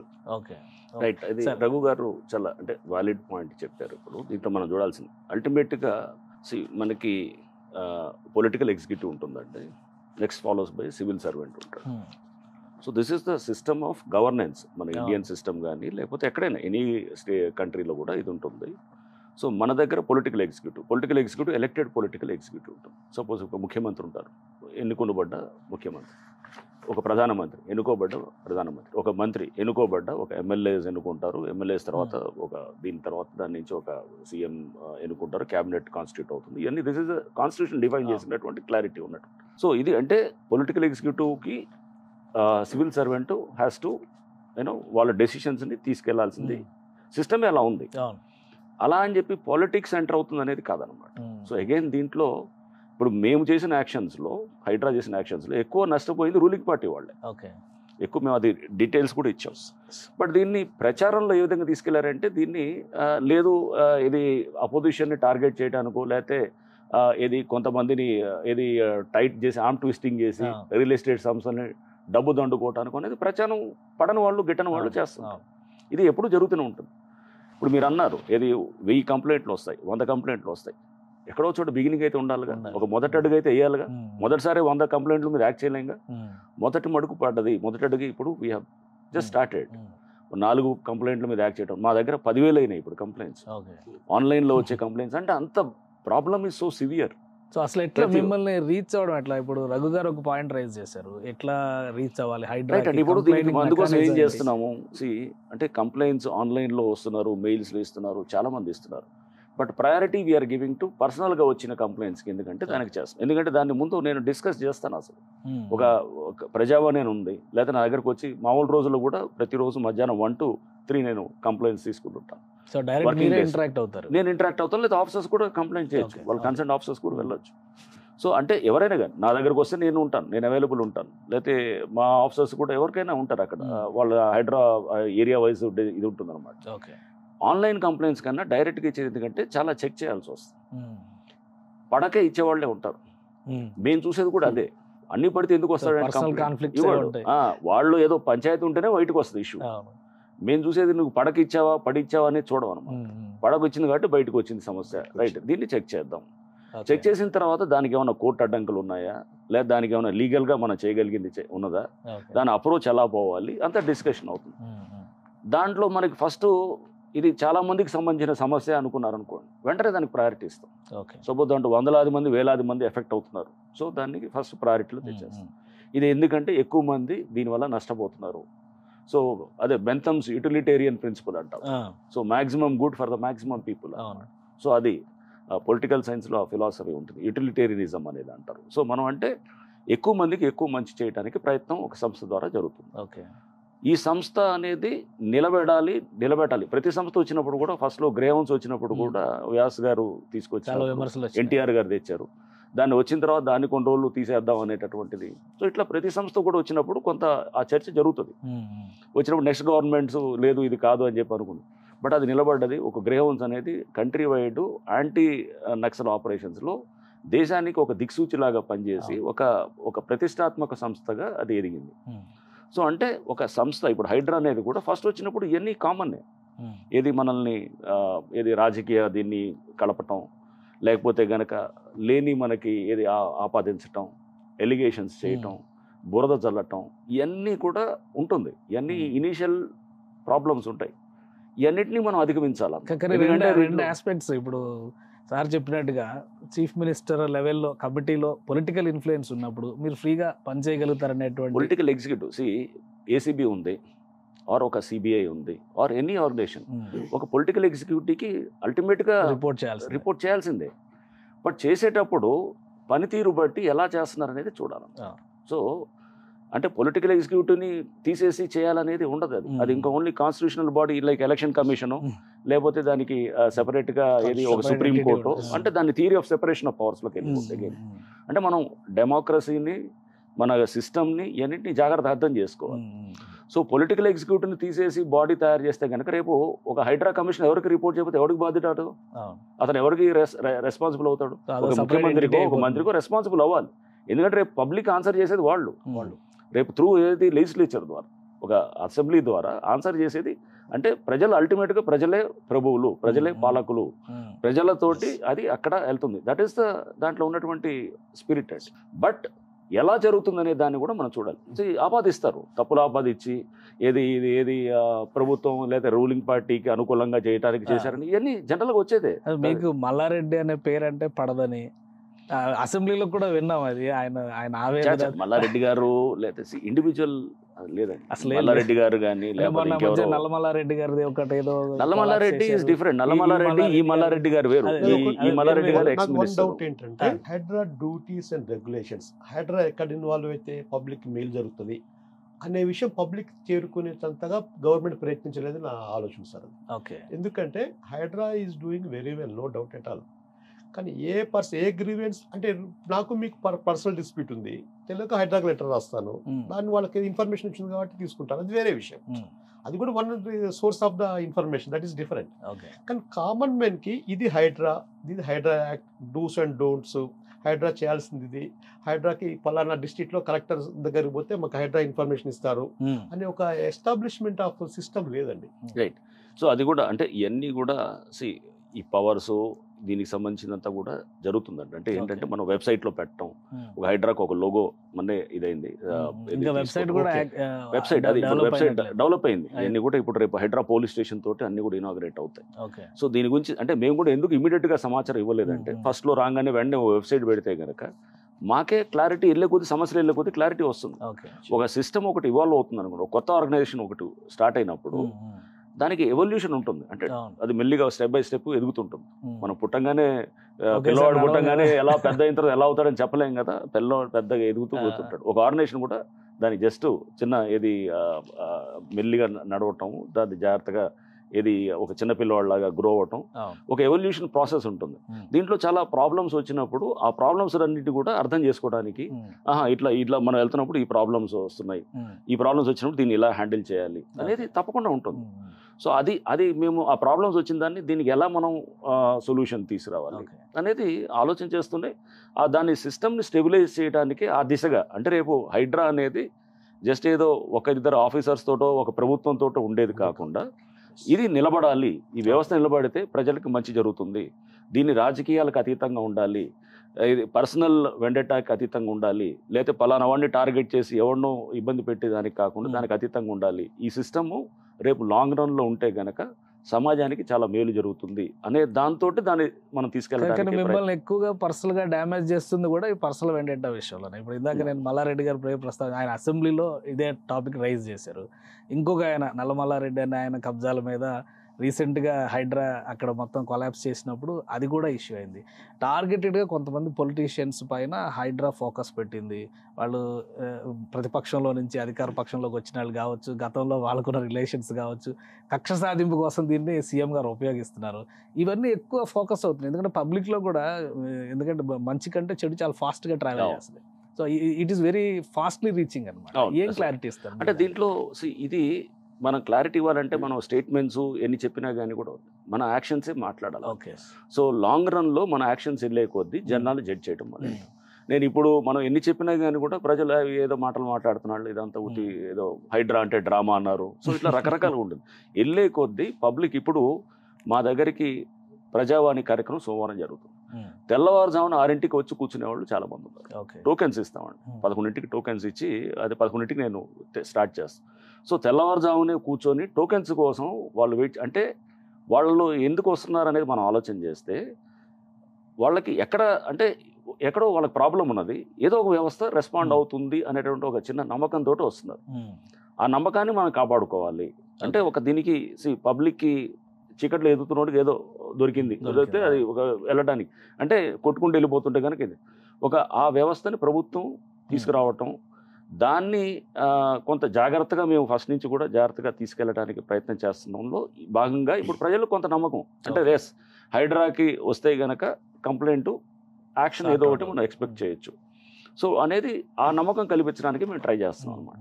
So అంటే పొద్దున 6ంటికి వస్తున్నారు, టోకెన్స్ కోసం పొద్దున కూర్చున్నారు అనేది అంటే కనుక అంటే వాళ్ళు వస్తున్నారు, వాళ్ళు ఏది మధ్యాహ్నం వాళ్ళని చూసినప్పుడు మనం అనిపిస్తుంది అరే పొద్దు నుంచి వాళ్ళు భోజనం కూడా చేసుకోకుండా టిఫిన్ చేయకుండా వచ్చేవాళ్ళు ఉంటారు. అంటే ఇంత నమ్మకాన్ని పెట్టుకున్నప్పుడు మనం కాపాడుకోవాల్సిన అవసరం కూడా ఉంటుంది అనే దానికి చేయాలన్నప్పుడు క్రిటిసిజమ్స్ వస్తాయి. క్రిటిసిజమ్స్ పొలిటికల్గా ఉంటుంది. ఇప్పుడు చాలామంది దీంట్లో వెస్టెడ్ ఇంట్రెస్ట్ ఉండే వాళ్ళే ఉంటారు, ల్యాండ్ గ్రాబింగ్లో ఉండేవాళ్ళే, వాళ్ళంతా బలమైన వ్యక్తులు. ఎందుకంటే మేము ఎదుర్కొనేది ఎవడు సామాన్యులు కాదు, బలమైన వ్యక్తులు. ఒక మామూలు చిన్నవాళ్ళని గనక మనం ఇప్పుడు ముందు సపోజ్ ఏది మీరు చెప్పారు సున్నం చెరువు అని చెప్పాము, సున్నం చెరువు దగ్గర కూడా ల్యాండ్ కబ్జా చేసి అక్కడ మొత్తం దాన్ని కిరాయికి ఇచ్చి నెలకి 5,000 ఆయనతో తీసుకొని ఉన్నటువంటి వాడు ఒకడు అక్కడ ఉన్నాడు అనమాట బ్యాక్గ్రౌండ్. అతను ముందుకు రాడు, వెనకాల ఉండే అతను ముందుకు రాడు, వెనకాల నుంచి నడిపిస్తుంటాడు, ముందుండి ఈ వసూలు కార్యక్రమం చేస్తుంటాడు. అంటే పేదవాళ్ళని ముందు పెట్టి వెనకాల నడిపించిన ఈ దందాలు గతంలో మన చాలా మంది తెలుసు అనమాట. ఇట్లా ఇది ల్యాండ్ గ్రాబింగ్ చేయాలంటే కనుక అరే ముందు ఏదో టెంపుల్, ఓ మాస్కో, ఓ చర్చో, లేకపోతే గనక 10 మంది పేదోళ్ళని ముందు పెట్టి మనం పెడితే గనక రారు మన మీద ప్రభుత్వం. ఇవన్నీ జనరల్ గా జరుగుతున్నటువంటి పద్ధతులేనండి. దీనికన్నా ఎప్పుడైనా చెక్ పెట్టకూడదు మనం. అదే సో దాంట్లో క్రిటిసిజం ఫేస్ చేస్తాం డెఫినెట్గా. వాళ్ళు చూసే జనాలు ఏం చేస్తారు, వాళ్ళు అక్కడ చూసి మేము ఏది ఈ పేదవాళ్ళ మీదకి వెళ్తున్నారు అనుకుంటా కదా, దాని వెనకాల జరుగుతున్న దానికి ఇప్పుడు అందుకోసమే ఇప్పుడు అది కూడా అయిపోతుంది. ఇప్పుడు గవర్నమెంట్ ల్యాండ్స్, చెరువులు, ఈ కబ్జాలు కూడా ఇప్పుడు చెక్ పడ్డది. ఇట్లాంటి యాక్షన్స్ కొనేటి వల్ల డెఫినెట్గా దానివల్ల కొంతమందికి ఇబ్బంది జరుగుండొచ్చు, నీకు కాదన్న. అది కూడా ఎగ్జాక్ట్లీ అది కూడా ఇప్పుడు ఏం చేస్తున్నాము, వాళ్ళకి మేము తర్వాత వాళ్ళందరితో కూడా మాట్లాడాము. ఇట్లా కొంతమంది ఏదైతే బాధితులు ఉన్నారో మాట్లాడినప్పుడు మాకు అనిపించింది ఎస్ కొంత మనం వాళ్ళకి వెకేషన్ నోటీస్, అంటే FTLలో నోటీస్ ఇవ్వాల్సిన అవసరం లేదండి. అది చాలా స్పష్టంగా 405 GHMC యాక్ట్ ఉంటుంది, లేకపోతే సుప్రీంకోర్టు పలు జడ్జిమెంట్స్లో కూడా ఇచ్చినటువంటి ఉంటుంది. సో చెరువులో ఉన్నటువంటి దాన్ని మనం తీయాలంటే కనుక నోటీస్ అవసరం లేదు. సో రీసెంట్గా justice Gavai judgement, bulldozer justice దాని మీద ఇచ్చినటువంటి జడ్జిమెంట్లో కూడా సుప్రీంకోర్టు చాలా స్పష్టంగా చెప్తుందన్నమాట, ఎక్కడ మీరు నోటీసు. బట్ అలా అని నోటీస్ ఇవ్వాల్సిన అవసరం లేదు కాబట్టి మనం కాదు, అక్కడ మనం వెకేషన్ నోటీస్ అట్లీస్ట్ వాళ్ళ సామాన్ తరలించుకోవడానికి మనం ఇవ్వాలి, అది చేస్తాం. అన్నిట్లో ఇచ్చాం కానీ రీచ్ అవ్వలేదు కొన్ని. ఇప్పుడు సున్నం చెరువు దగ్గర కానీ లేకపోతే మనం ఏది నల్ల చెరువు అనే దగ్గర చాలా అప్పుడు చూసాం, ఇప్పుడు ఏదో 6 నెలలు 7 నెలల క్రితం అతను ఎవరు వంట చేసే అతను వాళ్ళకి అక్కడ కింద ఆ పట్టేదారులకు ఇచ్చాం, వాళ్ళు కమ్యూనికేట్ చేయాలి. ఓకే. అంటే ఎక్కడో కమ్యూనికేషన్ గ్యాప్. ఇవన్నీ మాకు అర్థమైన తర్వాత అరే వీళ్ళకి కాదు వాళ్ళకి కూడా ఇవ్వాలి మనం, వాళ్ళకి పట్టదారులకు ఇచ్చి మనం ఇదంటే కాదు, అక్కడ ఎవరున్నారో టెనెంట్ అతనికి కూడా మనం ఇచ్చి వెకేషన్ నోటీస్ అతనికే ఇవ్వాలి, పట్టదారు ఎవడో రికార్డెడ్గా ఉన్న వాళ్ళకి ఇచ్చేస్తే సరిపోదు, గ్రౌండ్కి వెళ్ళి ఇవ్వాలి. అదే పాయింట్ 3-4 రోజుల క్రితం కూకట్పల్లిలో నిజాంపేటలో కూడా మాకు అసలు నోటీసులే ఇవ్వలేదు, డైరెక్ట్ గా వచ్చి కూలగొట్టేస్తున్నారు. రైట్. అది దాంట్లో కూడా చూడండి, నిజాంపేటలో 10 కాలనీలు ఆ రూట్లో వెళ్తాయండి. నిజాంపేట రోడ్డు అది, ఆ రోడ్లో 10 కాలనీస్ ఆ రూట్లో వెళ్తాయి, వందల వేలాది వెహికల్స్ వెళ్తుంటాయి. అక్కడ ఇందిరమ్మ ఇల్లులు అని చెప్పేసి వాళ్ళు కొంతమంది ఎప్పుడో కట్టిన కాలనీ ఉంది, దానికి అంతా కొన్ని వాళ్ళు ఎక్స్టెండ్ అయ్యి షాపులు అది వేసుకోవటం లేకపోతే చేసి రోడ్డు కన్స్ట్రిక్ట్ అయింది. అంటే అప్పుడు దాకా సరే 30 ఫీట్ ఉండాల్సింది 20 ఫీటో 15 ఫీటో అయిపోయింది. సో వెళ్ళేటటువంటి వందల వేలాది వెహికల్స్ అన్ని కూడా అక్కడ ట్రాఫిక్ జామ్లు చోక్ అవుతుంది. దీన్ని తీయాలని చెప్పేసి వాళ్ళు ఆ కాలనీస్ 10 కాలనీస్ కూడా వాళ్ళందరూ కూడా కోర్టుకు వెళ్ళారు, హైకోర్టుకు వెళ్ళారు. హైకోర్టు కూడా ఆర్డర్ ఇచ్చింది తీసేయమని చెప్పేసి. చెప్పే కదా గంట కట్టడం మేము చేస్తున్నాం కాబట్టి మేము ఎంత ఇదవుతుంది అనమాట. ఆర్డర్ ఇచ్చింది, ఇచ్చేసి అక్కడ తీయమని చెప్పింది, తీయట్లేదు, జరగనప్పుడు ఆ కాలనీస్ వాళ్ళందరూ కూడా వచ్చి మాకు రిప్రజెంటేషన్ 2 నెలల క్రితం వీళ్ళందరితో మీటింగ్ పెట్టాం. ఎవరు ఈ ఇల్లులు వాళ్ళు కూడా, ఇందిరమ్మ ఇల్లులు సంబంధించిన వాళ్ళతో కూడా పెట్టి ఇగో ఈ ఇల్లులు మీరు తీసేయండి, మీరు స్వచ్ఛందంగా తీసేయండి అని చెప్పాం. అదంతా దానికి వీడియో సాక్ష్యాలు ఉన్నాయి మా దగ్గర. మీటింగ్లు పెట్టిన రోజు ప్రెస్ రిలీజ్ కూడా ఇచ్చి చెప్పాము. సో చెప్పిన తర్వాత 2 నెలలు చెప్పి మీకు తీయండి అని అంటే కనుక తీయట్లేదు. మనం ఎన్ని రోజులు ఇస్తాం మనం అంటే వాళ్ళకి ఏముందిలే మనకి అక్కడ ఎవడో ఒకటి మేనేజ్ చేసుకోవచ్చు, లోకల్గా వాడిని చెప్పు వీడిని చెప్పు మనం ఆపే అయిపోద్ది అనేటటువంటి ప్రచారం కూడా చేసుకుంటుంటారు. మనం చేసుకోవచ్చులే, హైడ్రాన్ ఏముందిలే, అది మనం అందరినీ ఉంటే గనక తీసుకెళ్ళి మనం ఏం చేసాం, 2 నెలలు ఇచ్చిన తర్వాత కూడా నువ్వు ఖాళీ చేయకపోతే డిమాలిష్ చేసాం. చేసిన తర్వాత ఇప్పుడు ఆటోమేటిక్గా రోడ్డు వెడల్పు అవుతుంది. మున్సిపల్ కమిషనర్ గారితో అక్కడ నేను చెప్పాను, అక్కడ కార్పొరేషన్ వాడు మీరు ఇమీడియట్గా రోడ్డు వేయండి, రోడ్డు వేస్తుంది. సో దాంతో ఏమవుతుంది, అక్కడికి వెళ్ళేటట్టు వేలాది వెహికల్స్కి ఒక 10 మంది స్వార్థపరులు అంతే. అక్కడ ఒక 10-20 మంది ఉంటారు, ఒక కిలోమీటర్ ఒక 20-30 మంది ఉండొచ్చు. వాళ్ళు అంటే నేను వాళ్ళని తప్పుపట్టడం అని కాదు, సిస్టమ్ అలా ఉంది. సో వాళ్ళని ఆ 20-30 మంది నేను తప్పట్టు వీళ్ళే చేస్తున్నాను, ఇలా చాలా మంది జరుగుతుంది. బట్ ఒక కంప్లైంట్ వచ్చిన తర్వాత కూడా మనం యాక్ట్ చేయకపోతే కనుక మీరు పలానా కాలనీలు ఎందుకు చేయలేదు, ఈ కాలనీ ఎందుకు చేయలేదు అంటే కనుక చేద్దాం, అవి కూడా చేద్దాం. బట్ అట్లీస్ట్ కంప్లైంట్ వచ్చిందని కూడా రియాక్ట్ కాకపోతే ఎలా మనం? నేను అదే చెప్పేది, మీరు కాలనీస్ నుంచి కంప్లైంట్ ఇవ్వండి, మేము యాక్ట్ చేస్తాం. కాజ్ ఆఫ్ యాక్షన్ కూడా ఉంటుంది. రేపు హైకోర్టుకు వెళ్ళారనుకోండి, మీరు ఎందుకు మూవ్ అయ్యారని అంటే కనుక నాకు కాజ్ ఆఫ్ యాక్షన్ ఇగో ఇట్లా పలానా దగ్గర వీళ్ళు ఇచ్చి కంప్లైంట్ ఉందని చెప్తాం. బట్ మీరు ఆ కాలనీ పట్టుకోగానే నేను ట్రాఫిక్లో నేను చాలా రోజులు నేను చేశాను, డీసీపీగా దాదాపు 3.5 ఏళ్ళు చేశాను, ట్రాఫిక్ చీఫ్గా కూడా నేను దాదాపు 1 year చేశాను.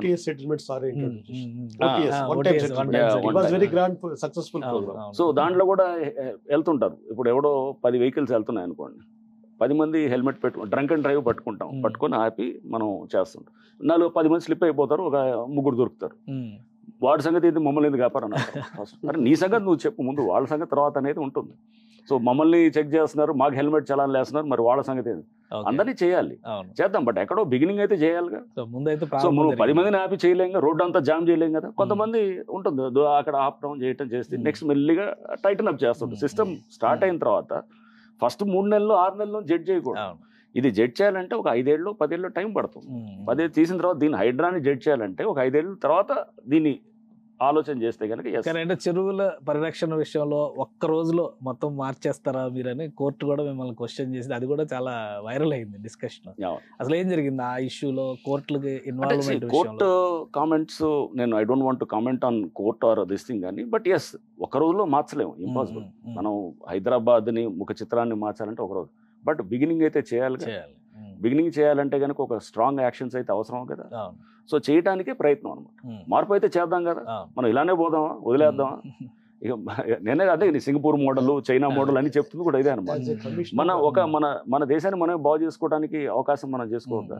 ఇంకా ఎన్ని రోజులు ఈ కబ్జాలు ఇదంతా ఏదో చాలా బార్బారిక్గా, అన్సివిలైజ్డ్గా, ఎప్పుడో మనం ఏదో పాత తర దీంట్లో ఉన్నట్టు, ఒక ఫ్యూడల్ సొసైటీలోనూ ఉన్నట్టు కాదు కదా. సో ఇప్పుడు మనం ఒక ప్రోగ్రెసివ్ సొసైటీ, ఇండియా అనేది ఇంటర్నేషనల్గా కూడా దీనికి ఒక స్టేచర్ వస్తుంది.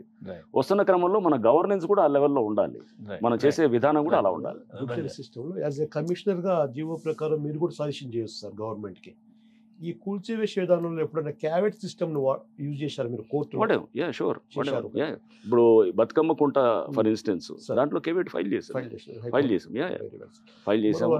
పబ్లిక్ ఆర్ ఎక్స్పెక్టింగ్ ఫ్రమ్ మీ నుంచి ఏంటంటే సార్, ఇప్పుడు బఫర్ జోన్ ఉంటుంది, తర్వాత FTL ఫిక్సింగ్ ఉంటుంది. 15 years back 10 years back buffer zone and FTL was fixed by the authorities, irrigation and అవును. revenue, Hydra, and whatever concerned authorities are there, అవును. they will decide the buffer zone. ఇది urbanisation, city development ఈ ఆస్పెక్ట్స్లో కొన్ని కబ్జాస్ అవుతుంటాయి ఒకటి. రెండు, ఆ buffer zone FTL fixing అప్పుడు పారామీటర్స్ డిఫరెంట్ ఉంటాయి. వాటర్ స్టోరేజ్ ఏరియా బాగా వర్షం వచ్చినప్పుడు అలుగు దాటి పోదా ఉంటుంది. ఈ రెయిన్ ఫాలింగ్ డౌన్ అవుతున్నప్పుడు బఫర్ జోన్ లేనప్పుడు FTL పరిధి తగ్గినప్పుడు అది కబ్జా కింద ఎలా అవుతుంది? లీగల్గా కొనుక్కున్నప్పుడు కబ్జా కింద కాదు కదా సార్. అది 2014-15 ఇయర్స్లో చెరువు tank capacity 1000 acres, 100 acres for example. అప్పుడు water storage area tank capacity కూడా సో వాటర్. దాన్ని బట్టి ఆ రోజు FTL బఫర్ సిస్టమ్ రెండు buffer zone FTL stones fix చేశారు. తర్వాత గూగుల్ సిస్టమ్ వచ్చిన తర్వాత ఏ సిస్టమ్ ప్రకారం దాన్ని బౌండరీస్ ఫిక్స్ చేశారు. అది ఐడియా ఉంది సార్?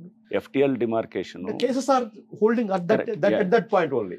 ఇప్పుడు FTL ని మనం అంటే మార్క్ చేయాలంటే గనక కొన్ని పద్ధతులు ఉన్నాయి సార్. సో కొన్ని పద్ధతులు ఏంటంటే, ఫస్ట్ ఆఫ్ ఆల్ వెయిర్ హైట్ అంటారు. వెయిర్ హైట్ అంటే అలుగు ఉంటుంది కదా, అలుగు బట్టి మనం అలుగుని హైట్ అని తీసుకుంటూ దాన్ని బట్టి మనం లెవెల్స్ని మార్క్ చేస్తూ, ఓకే సార్, లెవెల్స్ మార్క్ చేస్తూ మనం సర్వే చేసి పాయింట్స్ ఫిక్స్ చేస్తే కనుక ఎన్ని కనెక్ట్ చేసేదాన్ని కాంటూర్ అంటాం అనమాట. సో అంటే FTL కాంటూర్ అనేది వెయిర్ హైట్ తోటి చేయాలనేది ఒక పద్ధతి. ఒకటి. రెండోది, FTL అనేది కొన్ని అంటే మనకి దీంట్లో ఏది లేక్ మెమోయర్స్లో కూడా మెన్షన్ చేసి ఉంటుంది. అంటే ఆ చరిత్రను ఒక చెరువు తవ్వినప్పుడు, చెరువు తయారు చేసినప్పుడు, జనరల్గా మన దగ్గర ఉన్న చెరువులన్నీ కూడా ఆర్టిఫిషియల్ లేక్స్. సో దానికి తయారు చేసినప్పుడు దానికి సంబంధించినటువంటి ఒక మెమోయర్, ఒక రికార్డ్ ఉంటుంది. ఆ రికార్డులో ఎంత FTL అనేది కూడా ఉంటుంది. నెక్స్ట్ ఇదే కాకుండా మనకి సర్వే ఆఫ్ ఇండియా చేసినటువంటిది కూడా ఉంది. సర్వే ఆఫ్ ఇండియా కేంద్ర ప్రభుత్వ సంస్థ, చాలా హైలీ రిగార్డెడ్ ఏజెన్సీ అనమాట. కోర్ట్స్, సుప్రీంకోర్టు కానీ హైకోర్టు కానీ సర్వే ఆఫ్ ఇండియా చేసినటువంటి ఆ సర్వేస్ని చాలా వాల్యూ ఇస్తారనమాట. సర్వే ఆఫ్ ఇండియా చేసిన మ్యాపుల్ని కూడా మనం ప్రామాణికంగా తీసుకొని దాన్ని చెరువు అనేది ఎంత ఉందనేది తీసుకుంటూ చేస్తాం. ఇలే కాకుండా విలేజ్ మ్యాప్స్ ఉంటాయి. ఒక విలేజ్ రెవెన్యూ రికార్డ్స్లో కానీ విలేజ్ మ్యాప్ కూడా మన కెడస్ట్రల్ మ్యాప్ అంటాం. విలేజ్ మ్యాప్ కూడా అది కూడా ఒక సోర్స్ అనమాట. రెవెన్యూ రికార్డ్స్ పహానీల్లో ఉంటుంది, లేదా సేత్వార్లో ఉంటుంది. మనకి అన్నింటిలో కూడా మనం తీసుకొని వాటిలో కూడా మనం వెళ్తాం. అంటే మేము చెక్ చేసేటప్పుడు మల్టిపుల్ సోర్సెస్ ద్వారా చెక్ చేస్తాం. చెక్ చేసి డౌట్ ఉన్నాయనుకోండి, ఇప్పుడు సపోజ్ మీకు ఎగ్జాంపుల్ కొన్ని చెరువుల్లో నాకు డౌట్ వచ్చింది. అమీన్పూర్ చెరువు ఫర్ ఇన్స్టెన్స్, ఇట్లా చాలా ఉన్నాయి. అమీన్పూర్ చెరువు లాగా చాలా చెరువుల్లో డౌట్ ఉంది. ఎందుకు వస్తుందంటే లేక్ మెమోయర్స్ అక్కడ 95 ఎకరాలు అంటుంది. అదే సర్వే ఆఫ్ ఇండియా మ్యాప్ చేస్తే కనుక అది కూడా 95 ఎకరాలు అంటుంది. నెక్స్ట్ మనకి విలేజ్ మ్యాప్ చూస్తే కనుక 95 ఎకరాలు, 95 ఎంత ఉంటుంది, అటు ఇటు ఒక ప్లస్ ఆర్ మైనస్ ఒక 5-10 ఎకరాలు ఉండొచ్చు. బట్ ఇప్పుడున్న చెరువు విస్తీర్ణత అది FTL డిమార్కెట్ చేసింది ప్రిలిమినరీ నోటిఫికేషన్లో, అది దాదాపు 450 acres ఎంత ఉంది. అంటే 5 times. సో ఇట్లాంటివన్నీ కూడా మేము ప్రభుత్వం దృష్టికి కూడా తీసుకెళ్ళాం, ముఖ్యమంత్రి గారితో కూడా వారి దృష్టికి కూడా తీసుకెళ్ళినప్పుడు ఒక స్టాండర్డ్ బాడీని ఒక దాన్ని పెట్టి, ఒక మంచి IIT డైరెక్టరు లేకపోతే ఇట్లాంటి దానికి పెట్టి వాళ్ళకి రిఫర్ చేద్దాం. ఇట్లాంటి అంటే ఎక్కడైతే కాంట్రడిక్షన్స్ ఉన్నాయో, మనకి ఎక్కడైతే గనక లేకపోతే ఏమంటారు, చెరువు దీన్ని మార్చే దగ్గర హైడ్రా వాళ్ళు ఏదో డబ్బులు దీన్ని చేసేసారు, దాన్ని మార్చారు అనేటువంటి ఉంటాయి. అందుకు ఒక టీంని పెట్టేసి, ఒక స్టాండర్డ్ టీం, IIT డైరెక్టరు, ఒక సర్వే ఆఫ్ ఇండియా డైరెక్టరు, లేకపోతే national remote sensing agency, so వాళ్ళందరినీ పెట్టి ఒక రిటైర్డ్ ENC, ఒక మంచి ఇది ఉన్నవాళ్ళు ఒక పెట్టి ఆ బాడీ చేసేటట్టు కాంట్రవర్సీస్ ఉన్న దగ్గర. బట్ జనరల్గా కాంట్రవర్సీలు ఇన్ని చాలా ఉన్నాయి. అంటే ఫెయిర్గా అన్నీ కూడా టాలీ అవుతున్నాయి కూడా చాలా చెరువులు ఉన్నాయి. 1025 చెరువులు ఉన్నాయండి హైదరాబాద్ ఔటర్ రింగ్ రోడ్ దాకా. సో దీంట్లో కాంట్రవర్సీ ఉన్న వాటిని సెపరేట్ చేస్తున్నాం. ఎక్కడైతే మనకి ఇప్పుడు చెరువులు కూడా అంతా మీరు చూస్తే కనుక, ఇప్పుడు చెరువులు దాదాపుగా మురికి కూపాలుగా తయారయ్యాయి. ఎక్కడ కూడా అన్నిట్లో కూడా సీవేజ్ వాటరే వస్తుంది అన్నమాట. ఓకే, అంటే ఏంటంటే డ్రైనేజ్ వాటర్ వస్తుంది వచ్చేసి చెరువులో అంతా కూడా అది ఒక రకంగా మురికి నీళ్ళని హోల్డ్ చేసే ఒక పెద్ద గొంత, ఒక పెద్ద దీనిగా తీసుకోవాలన్నమాట. అది అట్లా తయారైంది. సో దాంట్లో రైట్, అది ఒక రకంగా సీవేజ్, అది ఒక ట్యాంక్ లాగా అయిపోయింది అన్నమాట చెరువులు. ఇప్పుడు అందుకోసం మీరు అన్నారు హైడ్రా అంటే డిమాలిషన్స్ అని కాదు, హైడ్రా అంటే నెక్స్ట్ చెరువులు తయారు మొదలైంది. ప్రభుత్వం చాలా క్లియర్గా, మనం మీరన్న ప్రశ్నే సీఎం గారు కూడా పలు సందర్భాల్లో అన్నారు, మనం దీన్ని మార్చాలి. హైడ్రా అనేది ఓన్లీ పబ్లిక్ పర్సెప్షన్, డెమాలిషన్స్ అనేది. సో అందుకో ప్రభుత్వం కూడా వెంటనే మాకు ఇప్పుడు మేము 6 చెరువులు తీసుకొని టేకప్ చేస్తాం, చేసి హైడ్రానే డెవలప్ చేస్తాం విత్ HMDA ఫండ్స్ అన్నమాట. చేస్తూ ఈ చెరువులను చూపిస్తాం. ఈ చెరువులతోటే కాదు కదా, నెక్స్ట్ చాలా మందిని CSR దాని కింద, కార్పొరేట్ సోషల్ రెస్పాన్సిబిలిటీ కింద దాంట్లో చాలా కంపెనీస్ కూడా ముందుకు వస్తున్నాయి. ఓకే. ముందుకు వచ్చి వాళ్ళు ఏది మేము చేస్తామని చెప్పి వస్తున్నారు.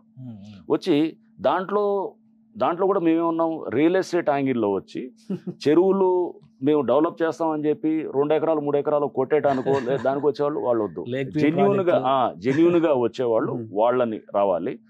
మీరే డెవలప్ చేయండి, ఫండ్స్ మీరే వాడండి, మీరే చేయండి, మేము మానిటర్ చేస్తాం. మేము మానిటర్ చేసి దాన్ని చూస్తాం, నువ్వు తప్పు చేయకుండా జాగ్రత్త అని చూస్తానికి ఉంటాం. బట్ మీరు డబ్బులు ఖర్చు పెట్టుకోవటం మీరే చేసి దాన్ని అంతా బ్యూటిఫికేషన్ ఏదైతే చేయాలనుకుంటున్నారో, బ్యూటిఫికేషనే కాదు, దాని సుందరీకరణ కాదు, రిజ్యూనేషన్, చెరువును కూడా రివైవ్ చేయాలి.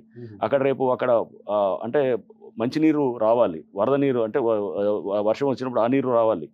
నెక్స్ట్ దాంతోపాటు గ్రౌండ్ వాటర్ ఆక్విఫైయర్స్ అన్నీ కూడా రీఛార్జ్ కావాలి, అది మంచి పోర్టబుల్గా ఉండాలి, తాగే పరిస్థితి ఉండాలి. ఇట్లా అంటే అక్కడ బర్డ్స్ రావాలి, అక్కడ చేపలు ఆక్వాటిక్ లైఫ్ ఉండాలి, అంటే చేపలు ఇట్లాంటివి కూడా దాంట్లో ఉండాలి. అంటే ఎన్వైరన్మెంటల్ యాంగిల్స్ ప్లస్ దాని చుట్టూ ఒక మంచి ఆహ్లాదకరమైన పార్క్ లాగా, ఒక వాకింగ్ ట్రాక్ లాగా తయారు చేయాలి. అది దానివల్ల ఏమవుతుంది, అందరికీ మంచి ఇది అవుతుంది. ఒక చెరువు రాగానే ఆటోమేటిక్గా మీకు ఫ్లడ్ అంతా కూడా వర్షాలు పడితే ఇప్పుడు ఎక్కడ ఉందంటే రోడ్ల మీద ఉండేటటువంటిది రేపు చెరువులోకి వచ్చేటట్టు చేసేదానికి ప్రయత్నం చేస్తాం. చేసి ఇది ఒక హోల్డ్ చేస్తుంటాం అనమాట. ఒక ఎకరా చెరువుని మనం చేస్తే గనక 4 మిలియన్ లీటర్స్, ఒక అడుగు 1 మీటర్ ఎత్తు నీళ్లు ఉన్నాయనుకోండి, దాంట్లో 4 మిలియన్ లీటర్ల నీళ్లు దాంట్లో నిల్వ ఉంటాయి అన్నమాట. అదే 2 మీటర్లు ఎత్తాం అనుకోండి, 8 మిలియన్ లీటర్లు. ఎన్ని ట్యాంకులు కడితే, ఎన్ని సంపులు కడితే అన్ని నీటర్ అవన్నీ రోడ్ల మీద ఉండే ఇప్పుడు దీన్ని చెరువులోకి వస్తారు. దానివల్ల ఏమవుతుంది, ట్రాఫిక్ సమస్యలు వర్షాకాలంలో తగ్గిపోతాయి. ఇక్కడ నీళ్లు ఇక్కడ ఉండాల్సింది ఇక్కడ వస్తాయి, పర్కలేట్ అవుతుంది గ్రౌండ్ వాటర్.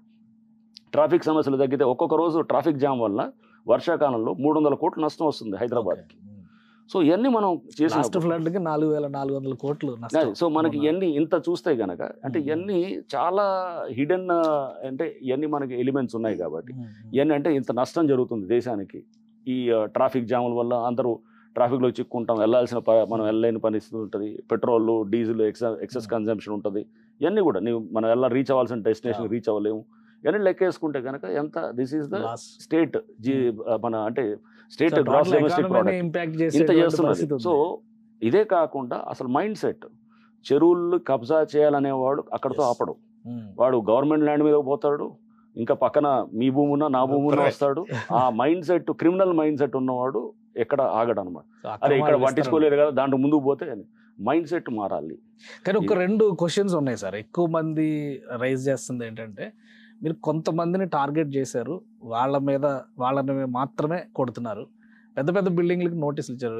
కన్వెన్షన్ కూల్చినప్పుడు ఆ బిల్డింగ్లను ఎందుకు ముట్టుకోవట్లేదు, నోటీసులు ఇచ్చి నెలలు గడుస్తున్నా కానీ అని ఒక ప్రశ్న ఉంది. అలానే ఓల్డ్ సిటీలో అక్బరుద్దీన్ ఓవైసీ గారి కాలేజీల గురించి డిస్కషన్ జరుగుతూనే ఉంది.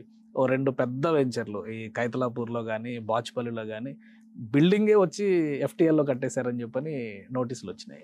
సో వాటి స్టేటస్ ఏంటి, ఎందుకు వాటి మీద యాక్షన్ తీసుకోవట్లా, ఇన్ఫ్లుయెన్స్ ఉందా? రాజకీయ పార్టీల నాయకులు, ముఖ్యంగా సీఎం గారి బ్రదర్కి సంబంధించింది కానీ, పొంగులేటి శ్రీనివాసరెడ్డి గారికి సంబంధించినవి కానీ, ఇవన్నీ మీరు హోల్డ్ చేస్తున్నారు, వాటి విషయంలో వేరే దృష్టితో చూస్తున్నారు, సామాన్యమైనటువంటి వాటిని మాత్రం నిర్దాక్షిణ్యంగా కూల్చేస్తున్నారు.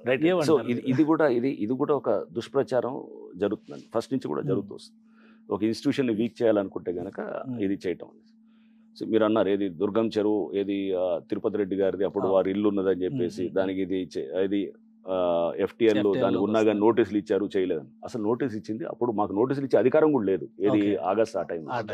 సో అప్పుడు ఇచ్చింది అక్కడ లోకల్ రెవెన్యూ డిపార్ట్మెంట్, అది ఇచ్చింది కూడా హైకోర్టులో ఒక పబ్లిక్ ఇంట్రెస్ట్ లిటిగేషన్ ఫైల్ అయింది. వీరికి తెలుసు, రఘు గారికి కూడా తెలుసు.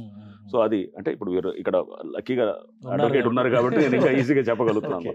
సో ఒక పిల్ ఫైల్ అయింది, ఎప్పుడో ఫైల్ అయితే దానికి రెస్పాన్స్గా అది అప్పుడు బెంచ్ మీదకి వస్తుందనే దాంతో అక్కడ ఉన్నటువంటి రెవెన్యూ యంత్రాంగం ఇచ్చిన నోటీస్. దాని FTL ఎప్పుడో డిమార్కెట్ అయ్యింది, డిమార్కెట్ అయ్యి దాన్ని అంతేగాని వాళ్ళకి నోటీసులు ఇచ్చి కూలగొట్టలేదంటే కనుక వేలాది ఇల్లులు ఉన్నాయి. అన్నింటినీ ఎప్పుడు కూడా అందుకోసం ఒక పాలసీ ఇవాల్వ్ అయింది. రిసైడ్ అవుతున్నటువంటి ఇల్లు అంటే ఆల్రెడీ ఎవరైతే కనుక నివాసాలుగా ఉన్న వాటిని చేయట్లేదు అనేది. ఇప్పటికీ అదే చేస్తాం మేము, నివాసాలుగా ఉన్నదాన్ని చేయట్లేదు, పర్మనెంట్ హౌసెస్ని. సపోజ్ నైట్ వచ్చి ఎవడో షెడ్లు వేసేస్తాడు, చేస్తే తీసేస్తాం, కమర్షియల్ తీసేస్తాం. మీరు అన్నారు అక్బరుద్దీన్ ఓవైసీ గారిది పబ్లిక్ ఇంట్రెస్ట్ లిటిగేషన్ అసెంబ్లీలో కూడా చెప్పారు మొన్న. మీరు చూస్తే కనుక ఓ పబ్లిక్ ఇంట్రెస్ట్ లిటిగేషన్ ఫైల్ అయింది 2018లోనో 19లో ఇప్పుడు 16లో ఫైల్ అయిన తర్వాత అక్కడ వాళ్ళు అది ఏం చేశారు, అది కాలేజ్ అక్బరుద్దీన్ ఓవైసీ గారిది, అది కాలేజ్ ఏదో ఫాతిమా కాలేజ్ ఏదో ఉన్నది, దాంట్లో దాదాపు 10,000 మంది స్టూడెంట్స్ అవుతున్నారని ఏదో అన్నారు.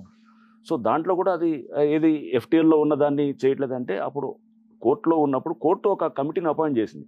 ఆ కమిటీ ఇచ్చి అది రిపోర్ట్ ఏమని ఇచ్చారు, అది ఎఫ్టీఎల్ లేదని ఇచ్చారు అనమాట. దాన్ని ఇప్పుడు మేము డిస్ప్యూట్ చేస్తున్నాం, అది కూడా డిస్ప్యూట్ చేస్తున్నాం, చెక్ చేస్తున్నాం. చెక్ చేసి అసలు ఆ కమిటీ రిపోర్ట్ ఏంటి అనేది అన్నింటినీ కూడా లోతుగా పరిశీలిస్తున్నాం. అంటే దాని వెనకాల లీగల్ ప్రాసెస్ ఆల్రెడీ కోర్టు పరిశీలనలో అయిందనమాట. నేను వెళ్ళేటప్పుడు జాగ్రత్తగా చేయాలి, అది నిజమా కాదా, రిపోర్ట్ ఏంటి, దాని జెన్యూనిటీ ఏంటి అనేది చెక్ చేసుకుంటాం. ప్లస్ అది కాలేజ్, అది సపోజ్ ఎన్కన్వెన్షన్ అయితే ఒక కమర్షియల్ వెంచర్, ఒక ఏది అది ఒక ఏది చూస్తే కనుక దాని నుంచి డబ్బుని చేసుకునే కమర్షియల్. మీరు మొన్న కూడా ప్రకృతి వాళ్ళది అనే రిసార్ట్స్ అని వాళ్ళు కూడా కన్వెన్షన్ కూలగొట్టారు. అది కూడా అంటే కమర్షియల్ దాన్ని అంటే మనం ఎటువంటి దాన్ని స్ట్రక్చర్ని మనం చేస్తున్నాం అనేది అది కూడా చూస్తాం. అందరికీ ఉపయోగపడేటటువంటి ఒక స్కూళ్ళు చాలా ఉన్నాయి. మల్లారెడ్డి గారి కాలేజీలు ఉన్నాయి, లేదా పల్లారాజ రెడ్డి గారి కాలేజీలు ఉన్నాయి, లేదా ఇంకా చాలా కాలేజీలు ఉన్నాయి. కాలేజీల దగ్గరికి వెళ్ళేప్పుడు కొంచెం జాగ్రత్తగా పోతున్నాం. అదే ఒక కన్వెన్షన్ హాల్లో వాళ్ళు ఎవరో కమర్షియల్ బిల్డింగ్ ఉందనుకోండి, దానికి డిఫరెంట్గా పడదు. సో అంటే అప్లై చేసేది. సో దీన్ని ఏదంటే అరే దాన్ని కొలగొట్టలేదు, దీన్ని ఎందుకు వదిలేస్తున్నారు అనేటువంటిది ఇదే నేను అనేది. అంటే మనం ఇప్పుడు చేయాల్సిన 10,000 వచ్చాయి, నేను 10,000లో మేము ఎన్ని చేయగలుగుతాం, 100, 200, 500, 1,000, తక్కిన 9,000 మీరు ఎందుకు చేయలేదని పాయింట్అవుట్ చేస్తాం. అక్కడే ప్రాబ్లం వస్తుంది. అది మెల్లిగా గ్రాడ్యువల్గా వెళ్ళే కొద్దీ ఇవన్నీ కూడా అవుతాయి. నేను అదే చెప్పాను, 5 ఏళ్ల తర్వాత మీరు అప్పుడు క్వశ్చన్ చేస్తే కనుక చేయగలరు. ఇప్పుడు బిల్డింగ్స్ కూడా అన్నారు, చాలా బిల్డింగ్స్ కూడా అపార్ట్మెంట్స్ పెద్ద వాళ్ళందరూ పర్మిషన్స్ తీసుకొచ్చారు. పర్మిషన్స్ తెచ్చుకొని చాలా మంది వాళ్ళు ఏది లీగల్గా పర్మిషన్స్ తీసుకున్న తర్వాత వాళ్ళు పబ్లిక్ నుంచి డబ్బులు కూడా తీసుకున్నారు చాలా మంది. Pre launch offer though it was not ఇది అది లీగల్గా వ్యాలిడ్ కాకుండా చాలా మంది ప్రీ లాంచ్ ఆఫర్లు తెచ్చుకున్నారు. లేకపోతే పబ్లిక్ కట్టారు కూడా. అంటే బిల్డింగ్ కట్టే కొద్దీ ఫేజులు ఎంతో మంది ఏది వేలాది మంది ఏది ₹1,00,00,000 ఫ్లాట్ అయితే కనుక 30 లక్షలు 40 లక్షలు కట్టి అడ్వాన్సులు కట్టిన ఉన్నారు. ఇప్పుడు మనం బిల్డింగ్ని తీసేస్తే కనుక వీళ్ళకి డబ్బులు ఎవరు ఇస్తారనేటటువంటి దాంతో ప్రభుత్వం ఏం చేసింది, ఒక పాలసీ డెసిషన్ తీసుకొచ్చి ఆల్రెడీ పర్మిషన్స్ ఇచ్చిన వాటిని గతంలో ఉంటే కనుక క్యాబినెట్ నిర్ణయం, పొలిటికల్ ఎగ్జిక్యూటివ్ నిర్ణయం, సీఎం గారు కూడా స్టేట్మెంట్ ఇచ్చారు, మేము ఆల్రెడీ గత ప్రభుత్వాలు ఇచ్చినా కానీ పర్మిషన్స్ ఇస్తే కనుక దాన్ని ఆనర్ చేస్తాము. సో నేను ఇందాక అదే చెప్పాను, ప్రభుత్వం political executive is the final. అదే civil servants are political executive తీసుకున్న పాలసీ డెసిషన్స్ అమలు చేసేటటువంటి. దీనికి ఎక్స్టెన్షన్ గా క్వశ్చన్, అసలు పర్మిషన్ ఇల్లీగల్ అని తెలిసినా ఇచ్చినటువంటి అధికారుల పైన ఏం చర్యలు తీసుకుంటున్నారు? చాలా మంది మీద యాక్షన్స్ ప్రపోజ్ చేసాం, ఎంతో మంది మీద సస్పెన్షన్స్ అయినారు, ఎంతో మంది కేసులు పెట్టాం, అది జరుగుతుంది. సో ఇప్పుడు ఎవరు ధైర్యం చేయట్లేదు. ఇదంతా హైడ్రా రాకముందు జరిగినటువంటి అన్నింటినీ కూడా దాంట్లో కూడా మేము చేసాం. ఇప్పుడు ఎవరైనా చేస్తే ఖచ్చితంగా అతన్ని క్రిమినల్ కేసులో మేము పెట్టేటట్టు కానీ లేదా గవర్నమెంట్కి సస్పెండ్ చేయించేటట్టు చేస్తున్నాం. కమిషనర్ గారు అంటున్నట్టు 60% లీక్స్ కబ్జా ఎంక్రోచ్ అయిన తర్వాత ఇప్పుడు హైడ్రా పరిధిలో ఇది వస్తుంది సార్. ఒకవేళ గవర్నమెంటే ప్రైవేట్ ల్యాండ్ ఎంక్రోచ్ చేస్తున్నా, ఎఫ్టీఎల్ బఫర్ జోన్లో గవర్నమెంట్ బిల్డింగ్స్ ఉన్నా కూడా దాని మీద కూడా మీకు కంప్లైంట్ చేయొచ్చా ప్రజలు? సార్ నా plot encroached by public purpose GH municipality, some local municipality, అప్పుడు నేను మిమ్మల్ని కంప్లైంట్ చేయొచ్చా హైడ్రాకి? July 18th ముందు మేము కూడా దాని మీద కూడా ఒక డెమాలిషన్ దాని మీద ఇది కూడా స్టేట్మెంట్ ఇచ్చామండి, పాలసీ కూడా పబ్లిక్ క్లారిటీ కూడా. July 18th హైడ్రా కాన్స్టిట్యూట్ అయింది పోయిన సంవత్సరం. దానికన్నా ముందు పర్మిషన్స్ తీసుకొని కట్టిన ఏ బిల్డింగ్స్ అయినా కానీ కూడా దాన్ని టచ్ చేయాలి. అనాథరైజ్గా ఉన్నా కానీ కూడా నివాసాలు ఉంటాయి, ఇల్లులు అనాథరైజ్, నేను పర్మిషన్ తీసుకోలేదు బట్ నేను ఎప్పుడో పోయిన సంవత్సరం జనవరిలో కట్టాను, పోయిన జనవరి 24లో కట్టాను, పర్మిషన్స్ లేవు, అనాథరైజ్ నివాసానికి నేను కట్టుకున్నాను, దాన్ని కూడా టచ్ చేయదు. బట్ ఎప్పుడైతే కనుక ఇప్పుడు అండర్ కన్స్ట్రక్షన్ పర్మిషన్ లేదు, మీరు టచ్ చేసింది అయ్యాను అనమాట. అంటే అండర్ కన్స్ట్రక్షన్ జరుగుతున్నాయి, పర్మిషన్స్ లేవు, కొలగొట్టాం. ఏది నెక్నంపూర్ లేక్ అని అక్కడ మన నర్సింగ్ దగ్గర ఒకసారి కూలగొడితే మళ్ళీ కడుతున్నాడు, మళ్ళీ 2సార్లు కూలగొట్టాల్సి వచ్చింది. ఫస్ట్ టైం ఏదో జిహెచ్ఎంసీ వాళ్ళు వెళ్ళి ఏదో వాళ్ళు రంధ్రాలు ఏదో చేసి హోల్స్ చేస్తే మళ్ళీ కడుతున్నాడు బిల్డర్. 15 విల్లాలు కూలగొట్టాం నెక్నంపూర్ నర్సింగి దగ్గర చెరువులు. అంటే ఏం పర్వాలేదు, మనకేమో వస్తారు వాళ్ళు ఏదో వచ్చినట్టు ఏదో అంటారు కదా, కొట్టినట్టు కొడతాను ఏడిచినట్టు ఏడు అని ఈ టైప్ ఉంటుంది కదా. సో నేను వచ్చి ఏదో చేసావు అనేటటువంటి డిమాలిషన్ కాదు, చేస్తే కనుక building will have to be razed to the ground. So అంటే ఇప్పుడు మీరు అన్న ప్రశ్నకి పాత బిల్డింగ్స్ ఏదైనా ఉంటే కనుక దాన్ని టచ్ చేయట్లేదండి, అన్లెస్ అది అనాథరైజ్డ్ అయితే. అనాథరైజ్డ్ గవర్నమెంట్ కన్స్ట్రక్టెడ్, గవర్నమెంట్ కాదు నేను అంటే, మీరు ఇప్పుడు సపోజ్ మీరు ఒక ఇల్లు కట్టుకున్నారు ఎప్పుడో 10 ఏళ్ల క్రితం 5 ఏళ్ల క్రితం 2 ఏళ్ల క్రితం కట్టుకున్నారు, దానికి పర్మిషన్ లేదు, బట్ ఆ ఇంట్లో మీరు ఉంటున్నారు, దాన్ని మేము ముట్టుకోవట్లేదు. ఓకే, నెక్స్ట్ ఇప్పుడు కడుతున్నారు, ఇల్లు కడుతున్నారు, అండర్ ప్రాసెస్లో ఉంది, దానికి పర్మిషన్ లేదు, దాన్ని డిమాలిష్ చేస్తారు అండర్ కన్స్ట్రక్షన్. అంటే ఇదన్నా ఆపకపోతే ఎలా అనేది ఉంటుంది. ఇప్పుడు దాకా జరిగింది బట్ ఇక మీద ఆపుదాం కదా అనేది ఆ క్లారిటీ అనమాట. నెక్స్ట్ దాంట్లో అనాథరైజ్డ్గా ఉన్నటువంటి బిల్డింగ్స్ అంటే నివాస గృహాలకు ఒక టైప్ అయితే గనక అనాథరైజ్డ్గా ఉన్న కమర్షియల్ వాటికి ఎన్కన్వెన్షన్ అనాథరైజ్డ్గా ఉండింది, దానికి ఎటువంటి పర్మిషన్స్ లేవు, 10 ఏళ్ల క్రితం కట్టిన దాన్ని డిమాలిష్. ప్రకృతి కన్వెన్షన్స్ మొన్న ఏది షామీర్పేట దగ్గర కూలగొట్టాం, అది కూడా దానికి అనాథరైజ్ పర్మిషన్స్ లేవు, కూలగొట్టాం.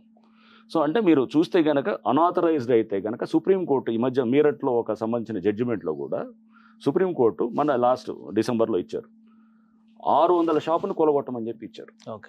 ఏది 1980s ఆ షాపులు కట్టారు, కట్టి 40 ఏళ్ల తర్వాత వాళ్ళు ఆ షాపులను అనాథరైజ్ 600 షాపులు మొత్తం బజార్ కూలగొట్టమన్నారు. ఎందుకంటే అనాథరైజ్ కాబట్టి. అనాథరైజ్డ్ అయితే కనుక ఎప్పుడు రిస్క్ ఉంటుంది, అందుకోసమే అనాథరైజ్ కాకుండా మీరు ప్రాపర్ పర్మిషన్స్ ఉన్న దానికే వెళ్ళాలి. ఇది ఇప్పుడు కాకపోతే రేపైనా మీకు ఆ రిస్క్ ఉంటుంది అనేది మనం గ్రహించాలి. సుప్రీంకోర్టు చాలా రూత్లెస్గా ఉంటుంది. అనాథరైజ్ కన్స్ట్రక్షన్స్ దాని మీద 600 షాపుల్ని కూలగొట్టమని చెప్తే వాళ్ళు అన్నారు మేము ఎప్పుడు వ్యాపారాలు చేసుకుంటున్నాం, మేమంతా రోడ్ల మీద పడతాం అని చెప్పి షాపులకి ఇదేమీ లేదు. అనాథరైజ్డ్ అంటే అనాథరైజ్డ్. కన్వెన్షన్ విషయంలో నాగార్జున గారు తర్వాత కూలగొట్టిన తర్వాత కూడా ఒక స్టేట్మెంట్ ఇచ్చారు, అసలు అది కేసు కోర్టులో ఉండగా ఇల్లీగల్ గా మా ప్రిమిసెస్ లోకి వీళ్ళు చొరబడ్డారు, మేము కేసు వేస్తామని. సో దానికి అది ఆ కేసు కోర్టులో ఉన్నది వేరే ఆస్పెక్ట్. సో అది దీనికి సంబంధం అనాథరైజ్ స్ట్రక్చర్ మీద లేదు, ఉన్నది ల్యాండ్ మీద. ల్యాండ్ మీద గురుకుల సొసైటీదో లేదా అయ్యప్ప సొసైటీ దానికి ఉన్నటువంటిది అది వేరు.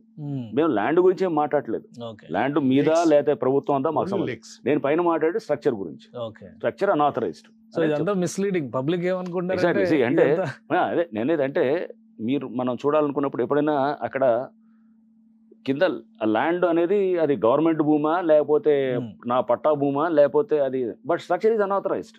నీ పర్మిషన్ ఎందుకు తీసుకోలేదు నువ్వు అనేది అడుగుతున్నాం. సుప్రీంకోర్టు జడ్జిమెంట్ చెప్తున్నాను 600 షాపులను కూలగొట్టమని కూలగొట్టారు. మీరట్లో చేశారు, చేసి మొత్తం బజార్ తీసేశారు.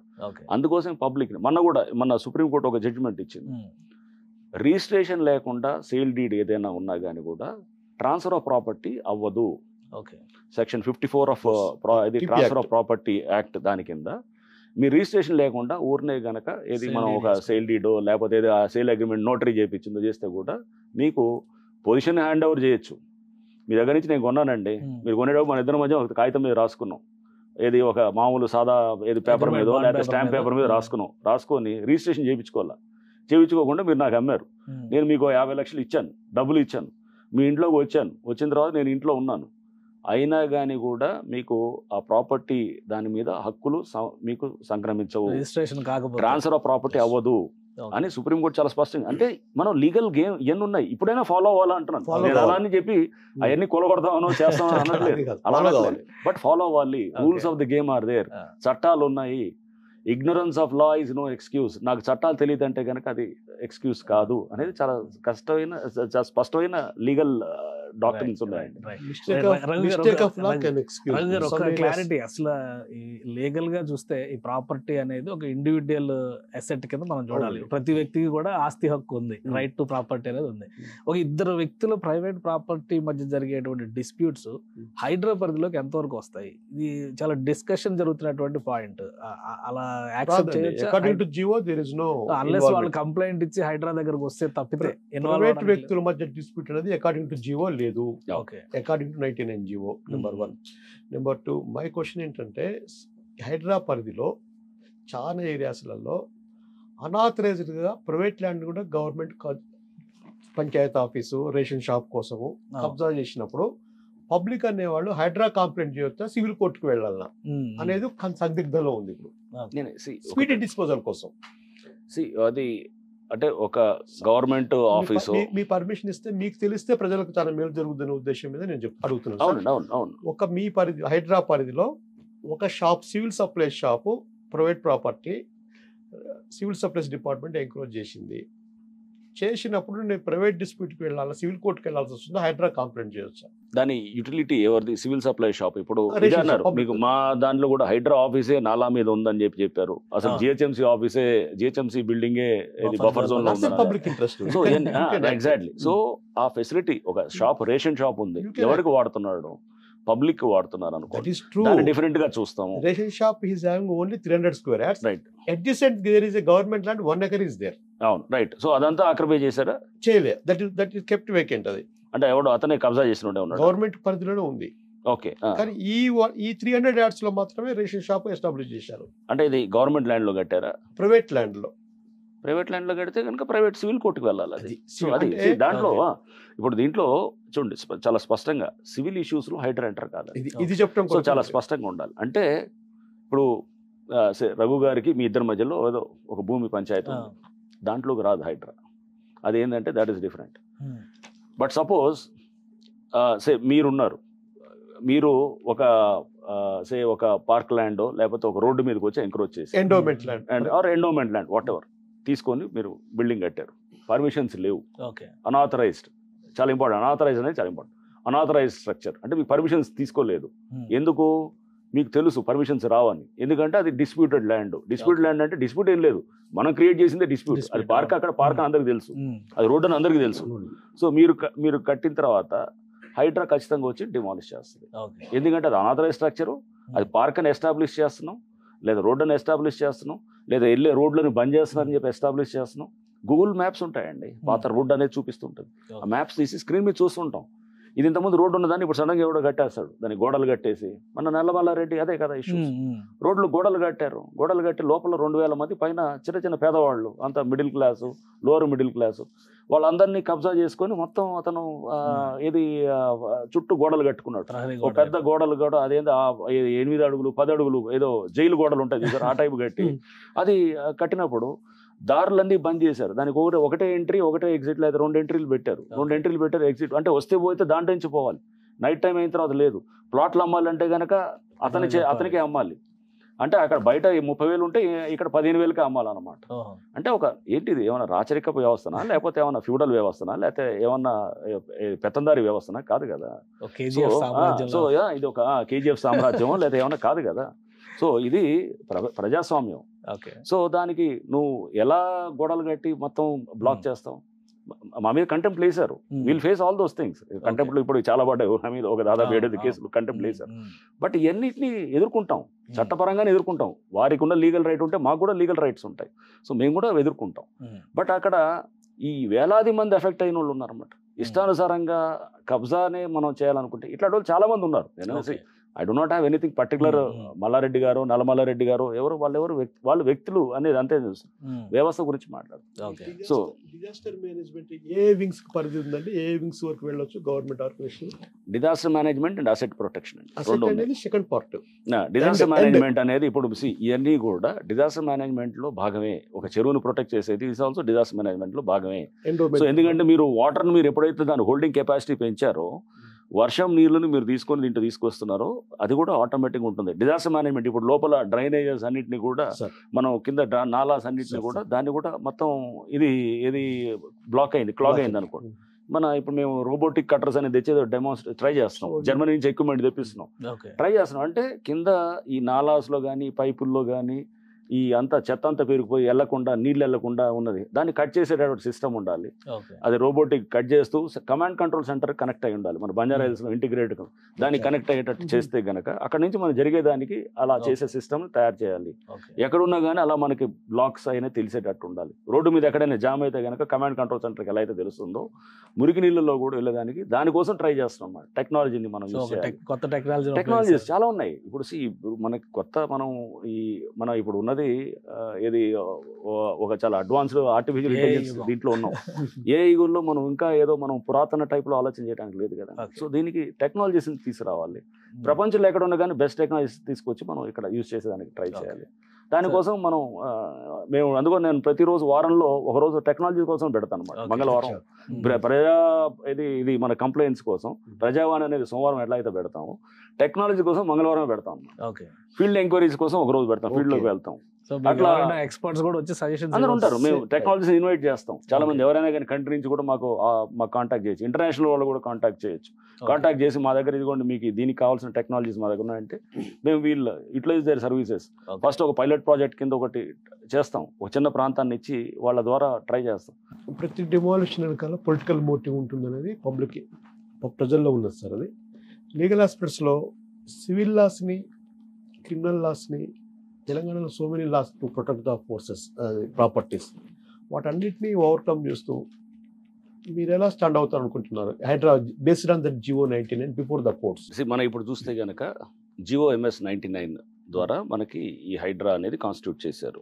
తర్వాత చాలా ఇతర జియోస్ ద్వారా కూడా చాలా అంటే ఎగ్జిక్యూటివ్ ఆర్డర్స్ ద్వారా కూడా చాలా పవర్స్ కూడా ఇచ్చారు.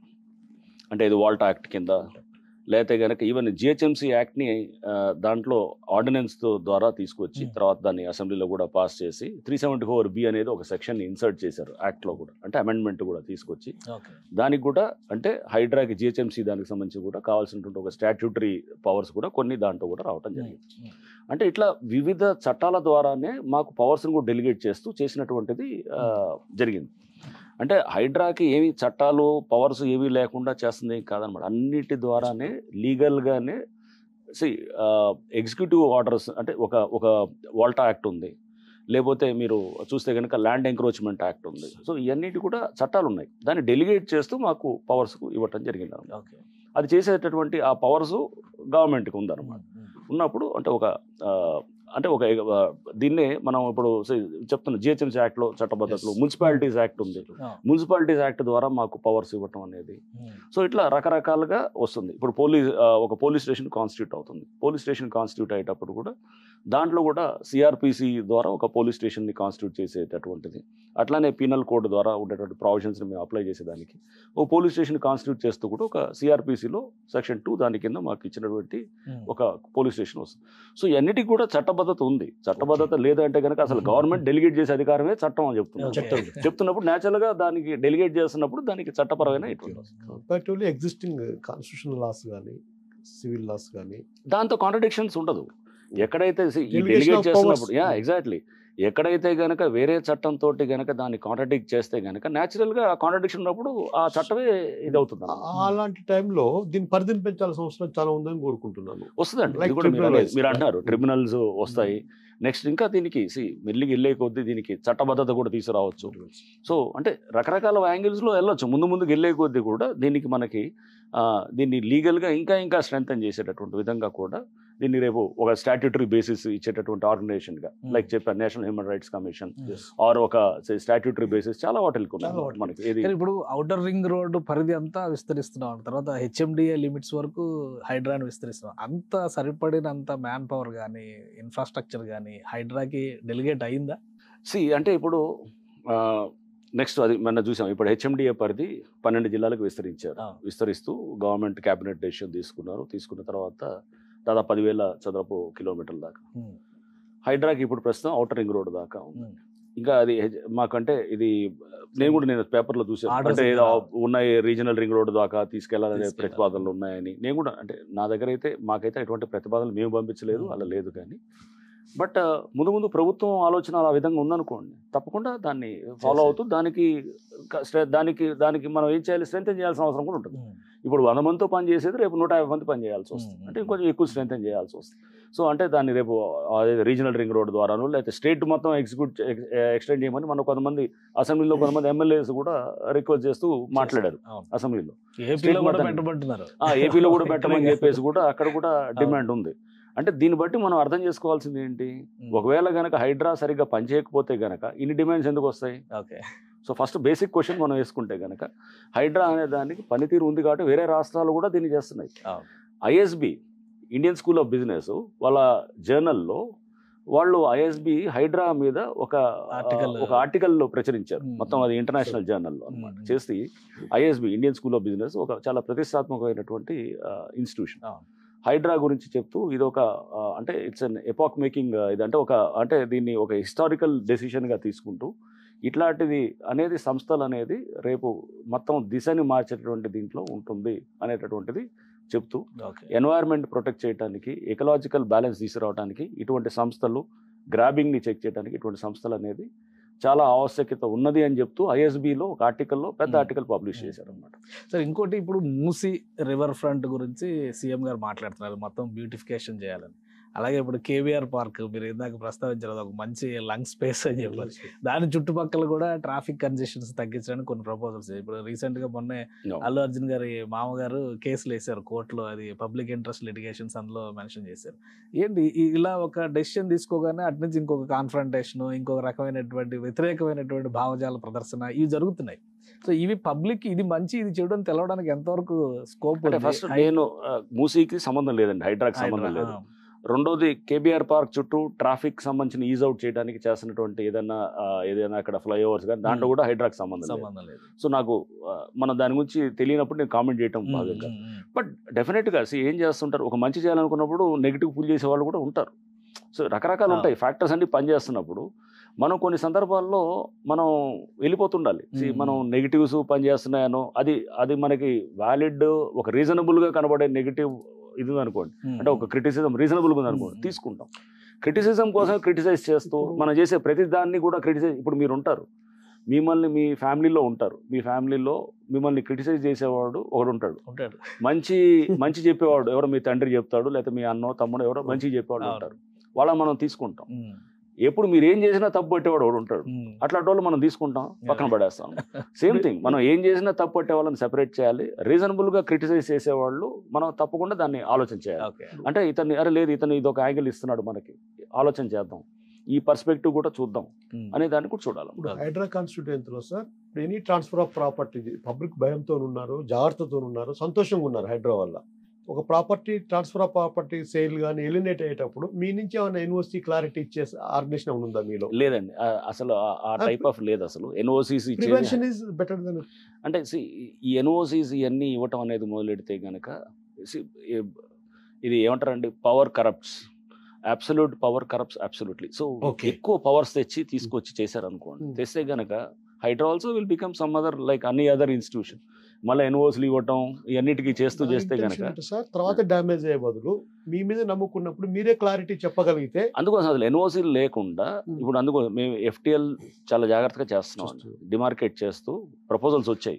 రిజిస్టరింగ్ అథారిటీకి మీకు మధ్య ఇంటర్లింక్ అడ్మినిస్ట్రేషన్ ఏమైనా ఉందా? Registering authority between Hydraa is there any link between అంటే పాజిటివ్ యాంగిల్లో? సరే చూడండి, the government that governs the least is the best. ఏ ప్రభుత్వం అయితే గనక తక్కువ గవర్నెన్స్ చేస్తుందో దట్ ఈస్ ద బెస్ట్ అనేది is the accepted norm. Hydraa మేము కూడా బిలీవ్ చేసేది అదే అనమాట. అంటే మా ఇంటర్వెన్షన్ తక్కువ ఉండాలి, అంటే ఎక్కువ అన్నిట్లో మనం ఏళ్ళు పెట్టి ఎన్ఓసీలు ఇవ్వాలి, నా పర్మిషన్ తీసుకోవాలనేది ఉండకూడదు. ఒక ఎఫ్టీఎల్ అనేది మనం ఫిక్స్ చేస్తూ కొంత దాని టైం పడుతుంది, 1-2 months పట్టవచ్చు, 3 months పట్టవచ్చు. కానీ మన ఎఫ్టీఎల్ ఒకటి క్లియర్గా డిమార్కెట్ చేస్తూ పబ్లిక్ అర్థమయ్యే భాషలో మనం గూగుల్ ఎర్త్లో పెట్టి మనం పెడితే గనక విత్ సర్వే నెంబర్స్తో మార్క్ చేస్తే గనక ఎవరి పర్మిషన్ అవసరం లేదు, ఎవడు ఎన్ఓసీ అవసరం లేదు, ఆడ చూసి మనం వెళ్ళిపోయి నాకు పర్మిషన్ డాక్యుమెంటేషన్. ఎగ్జాక్ట్లీ ఆ పారదర్శకత తీసుకురావడానికి వైపు మనం పనిచేయాలి. అంతేగాని అన్ని ఈ పర్మిషన్ కావాలి ఆ పర్మిషన్ కావాలంటే గనక మళ్ళీ అందరూ ఆఫీసుల చుట్టూ తిరగటం, ప్రతి వాడి దగ్గర మనం చూసిన వ్యవస్థలు అంటే సతాయించినటువంటి వ్యవస్థలు, పబ్లిక్ ని హెరాస్ చేస్తూ దానికోసం పీడించారనో లేదా డబ్బులు గుంజడానికి చేస్తున్నారు అనేటటువంటి ఇవన్నిటి బదనాం నుంచి తప్పించుకోవచ్చు.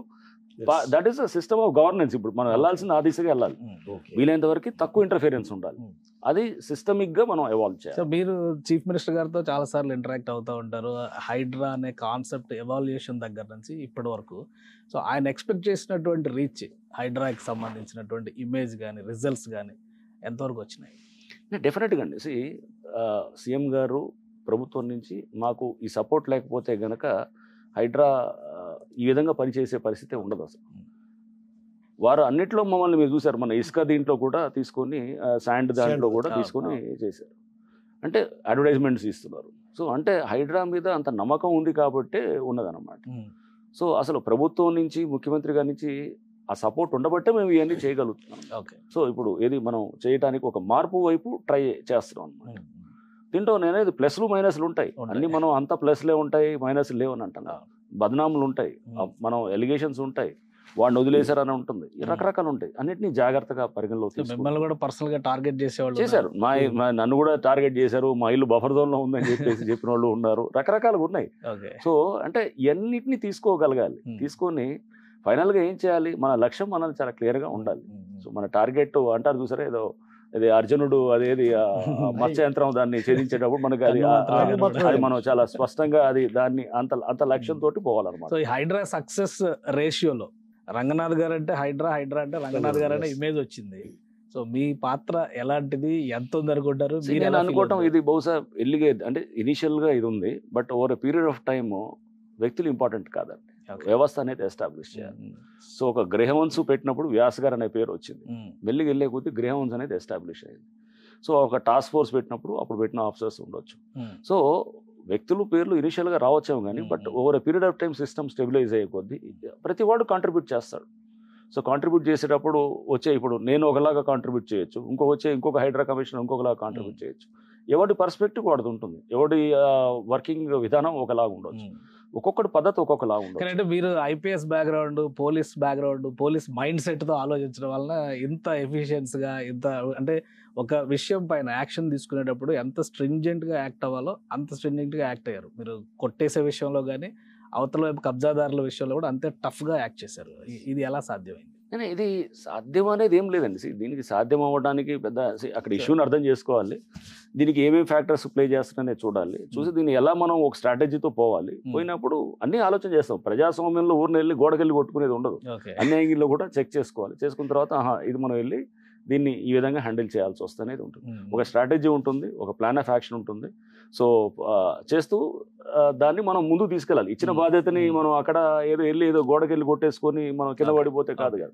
దాన్ని వచ్చినప్పుడు దాన్ని ఓకే ఇది మనం జాగ్రత్తగా దీన్ని తప్పించుకొని పక్కకి వెళ్ళి మనం ఎవడు మన మీద దాడి చేసినా కానీ అక్కడికక్కడ ఆగటం అనేది కాకుండా, సో ఇట్లాంటివన్నీ ఉంటాయి. ఒక ఇన్స్టిట్యూషన్ ఎవాల్వ్ అయ్యేటప్పుడు ఇవన్నిటిని ఉంటాయి కాబట్టి బహుశా ప్రభుత్వం నన్ను రావాలంటే ఒక senior IPS officer with lot of experience ఉన్న వాళ్ళు కావాలి.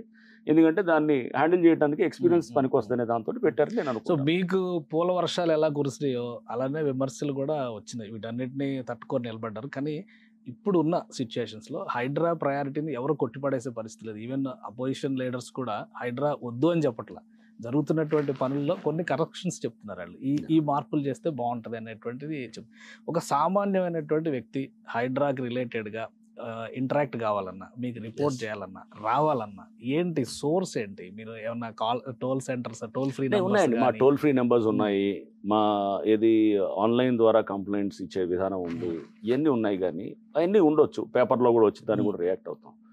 బట్ దీనికన్నా ఏంటంటే పర్సనల్గా వచ్చి కలవటం అనేది చాలా ఇంపార్టెంట్. అంటే మనకేంటంటే దాని మీద చాలాసేపు డిస్కస్ చేయాల్సి వస్తుంది అసలు. ఎందుకంటే ఇదేంటి ఒక ల్యాండ్ ఇష్యూ, దానికి సంబంధించిన ఇది ఏదో చిన్న నన్ను కొట్టాడు తిట్టాడు అనేది కాకుండా ఇప్పుడు మనకి వందలు వస్తున్నాయి. అంటే 10,000 ఆన్లైన్లో వచ్చేవి వేలల్లో ఉన్నాయి. ఈ మనకు వచ్చి ఆన్లైన్ మామూలుగా వచ్చి పర్సనల్గా కలిసేటటువంటి 100లోకి వెళ్ళిపోయినాయి. అవి కూడా ప్రజావాణి అని వస్తున్నారు, ప్రతిరోజు పెడతాను నేను. మధ్యాహ్నం 1 గంట నుంచి 3 గంటల దాకా కూడా చాలా మంది వచ్చి కలుస్తుంటారు. కలిసినప్పుడు ఇస్తే కనుక నేను కొన్ని క్వశ్చన్లు అడుగుతాను. నీ ఇంట్రెస్ట్ ఏంటి, ఎందుకు వచ్చి కంప్లైంట్ చేస్తున్నావు అసలు, అవి కూడా అడుగుతాను. నీకు ఎందుకు చేయాలని వచ్చింది, నువ్వు ఏ కారణంతో అసలు ఏంది, అది ఉంది. పర్సనల్ ఇష్యూ ఉన్నా కానీ కూడా సోషల్ డైమెన్షన్ ఉంటే తప్పకుండా చేస్తాం. ప్రతివాడు వచ్చేసి వాడు అంత సమాజం కోసం ఉద్ధరించే కోసం ఇవ్వను. అతను వ్యక్తిగతంగా ఉండి నాకు ప్రాబ్లం అవుతుందండి, బట్ దానివల్ల అందరికి ప్రాబ్లం అవుతుందని చెప్తే కనుక ఫైన్, యాక్సెప్ట్. సో అది అంటే దాన్ని మనం లోతుగా అర్థం చేసుకుని దీనివల్ల 10 మందికి మేలు జరుగుతుంది అనుకున్న వాటి మీదే చేస్తాం. You are very much available. మిమ్మల్ని కనెక్ట్ అవ్వాలంటే బెస్ట్. అంటే మాకు చాలా మంది ఆన్లైన్లో మా మెయిల్ ఐడికి ఇస్తున్నారు. రేపు దీంట్లో వచ్చి రిజిస్టర్ పోస్ట్లో పంపించే వాళ్ళు ఉన్నారు, లేదా లెటర్స్ ద్వారా. But the best thing is మాకు Prajavani is one of the best thing అండి. అందుకని పెట్టింది ఒక రోజంతా దానికి పెడుతున్నాం. బట్ అలానే ఒక్క రోజే కాదు కదా, నెక్స్ట్ అయినటువంటి ప్రతిరోజు కూడా తీసుకుంటున్నాం. గ్రీవెన్సెస్ డే 100కి వెళ్తున్నాయి. అంటే మాకు కూడా లిమిటేషన్స్ ఉంటాయి. సో లిమిటేషన్స్లో వేలల్లో వచ్చే కంప్లైంట్స్ని బహుశా నాకు ఉన్నటువంటి one of the major dissatisfaction లేకపోతే అసంతృప్తి ఏంటంటే అన్నింటినీ అడ్రస్ చేయలేకపోతాం అనేటటువంటిది కూడా. సో నాకు కూడా అన్ని అంతా ఉంటే గనక మొత్తం చాలా మంది టీము పెద్దది ఉండి చాలా మనకి ఇది ఉంటే కనుక ఇంకా ఎక్కువ చేయొచ్చు. అది కూడా మేము ప్రభుత్వాన్ని ఆ దిశగా కూడా అడుగుతున్నాం, ఇంకా దీన్ని బలోపేతం చేయాలని. ఇంకొకటి సార్, ఇప్పుడు ఇటువంటి ఇష్యూస్లో అవతల వైపు అపోనెంట్స్ ఎప్పుడు కూడా చాలా స్ట్రాంగ్ పర్సన్స్ ఉంటారు, పొలిటికల్గా కావచ్చు, ఫైనాన్షియల్గా కావచ్చు, స్ట్రాంగ్ హోల్డ్ ఉన్న వాళ్ళు. వాళ్ళ మీద ఓపెన్ అయ్యి కంప్లైంట్ చేయని వాళ్ళు కూడా ఉంటారు. కరెక్ట్. ఒకవేళ ఈ ఆకాశ రామన్న రూపంలో ఫిర్యాదు ఇవ్వాలనుకుంటే అవును. లేదా ఒకవేళ ఓపెన్ గా మీకు వచ్చి ఆ డీటెయిల్స్ అన్ని అప్పగించినా కానీ సీక్రసీ ఏంటి వాళ్ళ రైట్ అండి. అట్లాంటి వాళ్ళు కూడా వస్తే గనక వాళ్ళని మేము సెపరేట్గా చాలా మంది ఉన్నారు, అట్లా వచ్చేవాళ్ళు కూడా ఉన్నారు. వాళ్ళ పేరు రాయకుండా కూడా నేను ఫిక్టిషియస్ నేమ్ రాయమంటాను, ఓకే బట్ నాకు ఎక్స్ప్లెయిన్ చేసేటటువంటిది ఉండాలి. సో నేను అది కాన్ఫిడెన్షియల్గా పెట్టుకుంటాం, పెట్టుకొని మీరు బట్ ఇప్పుడు ఎవరు పెద్దవాడి మీద ఇవ్వాలనుకుంటున్నాం, మీరు ఇచ్చేటప్పుడు ఇగో ఇది పలానా, ఇది కబ్జాలో ఉంది, ఇదంతా ఉందన్నప్పుడు మీరు ఇవ్వండి. మిమ్మల్ని ఎక్స్పోజ్ చేయకుండా చేసేటటువంటి కాన్ఫిడెన్స్. ఇప్పుడు మేము ఇవన్నీ నక్సలిజంలో ఫైట్ చేసినప్పుడు కూడా సో సోర్స్ని ఎప్పుడు కూడా బయటికి రివీల్ చేయమండి. సోర్స్ చాలా ఇంపార్టెంట్ అనమాట. So, కాపాడుకోవటం అనేది ఇప్పుడు కొత్తగా చేసేది ఏం కాదు, ఎప్పటి నుంచో చేసింది అనమాట. సో మేమంతా beginning of the careers first 10-15 ఏళ్ళు అంతా ఈ యాంటీ నక్సల్ ఆపరేషన్స్లోనే ఉన్నవాళ్ళం. సోర్స్ని చాలా జాగ్రత్తగా కాపాడుకోవటం అనేది మాకు బహుశా పోలీస్కి తెలిసినంత ఇది ఇంకా వేరే వాళ్ళకి ఎవరికి తెలిసి ఉండబోదు, ఎస్పెషల్లీ తెలంగాణ పోలీస్ ఆర్ ఇంతకుముందు ఉమ్మడి ఆంధ్రాలో కూడా. సో సోర్స్ని జాగ్రత్తగా కాపాడుకోవటం చాలా ఇంపార్టెంట్. సో ఎవరైనా వచ్చి మనకి ఇస్తే కనుక అది క్రెడిబుల్ ఇన్ఫర్మేషన్ ఉండాలి, విత్ మాకు సపోర్టింగ్ ఇన్ఫర్మేషన్ డేటా ఉండాలి. ఎన్ని ఉంటే కనుక డెఫినెట్గా మాకు చెరువులో ఎవరైనా మట్టి తీసి వాడుకున్నా, కెనాల్స్ లో పైప్ పెట్టి వాటర్ మిస్యూజ్ చేసిన మీ చేయొచ్చు. అంటే ఇట్లాంటివి చాలా వస్తుంటాయి. దాంట్లో మళ్ళీ నేనేది చెరువుల్లో కబ్జా చేసే ఉంటుంది, దాని సివియారిటీ బట్టి పోతుంది, సివియారిటీ బట్టి ప్రయారిటైజ్ చేస్తాం. సో అందులో చాలా వాళ్ళు చాలా మంది ఏమనుకుంటారు, మేము ఇచ్చాం హైడ్రాకి ఇచ్చి ఇంత ఏం కాలేదు, పనులు కాలేదు, మేము ఇచ్చి 3 నెలలు అయింది, 6 నెలలు అయిందని.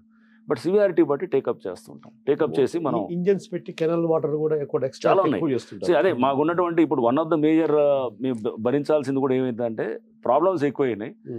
మేము రెస్పాన్స్ చేసేది అరే హ్యాండిల్, ఇప్పుడు 10,000లో నేను ఎన్ని హ్యాండిల్ చేస్తా, కొన్ని 100,000 హ్యాండిల్ చేయగలుగుతాం. 10% చేస్తే చాలా బ్రహ్మాండంగా చేసినట్టు అనమాట. సో అంటే తక్కిన వాళ్ళు మేము ఇచ్చాము కంప్లైంట్ అనేది దాన్ని కూడా మనం వెళ్ళాలి అంటే, బట్ అది వెళ్ళాలంటే కనుక మనం 9,000 చేయడానికి కాదు, 1000 కంప్లైంట్ కరెక్ట్గా చేసి రేపు ఈ వారంలో నాకు సెంటర్ ఫర్ గుడ్ గవర్నెన్స్లో ఈ ప్రజావాణి దాని మీదే నన్ను టాక్ ఇవ్వమన్నారు, నన్ను దాని మీద కూడా ఇవ్వమన్నారు. సో రేపు నెక్స్ట్ ఈ వారంలో ఉందండి. సో సిజీజీలో ఇవ్వటం కూడా జరుగుతుంది. మరి చెన్నారెడ్డి ఇన్స్టిట్యూట్లో పెట్టి దీన్ని సెంటర్ ఫర్ గుడ్ గవర్నెన్స్ ఆధారంలో. సో ప్రజావాణిని ఇది ఒక సీరియస్గా తీసుకొని ఆ కంప్లైంట్స్ వస్తున్నప్పుడు సంబంధిత అధికారుల మీద యాక్షన్ తీసుకొని చేసేటటువంటి సిస్టమ్ కూడా తయారైంది.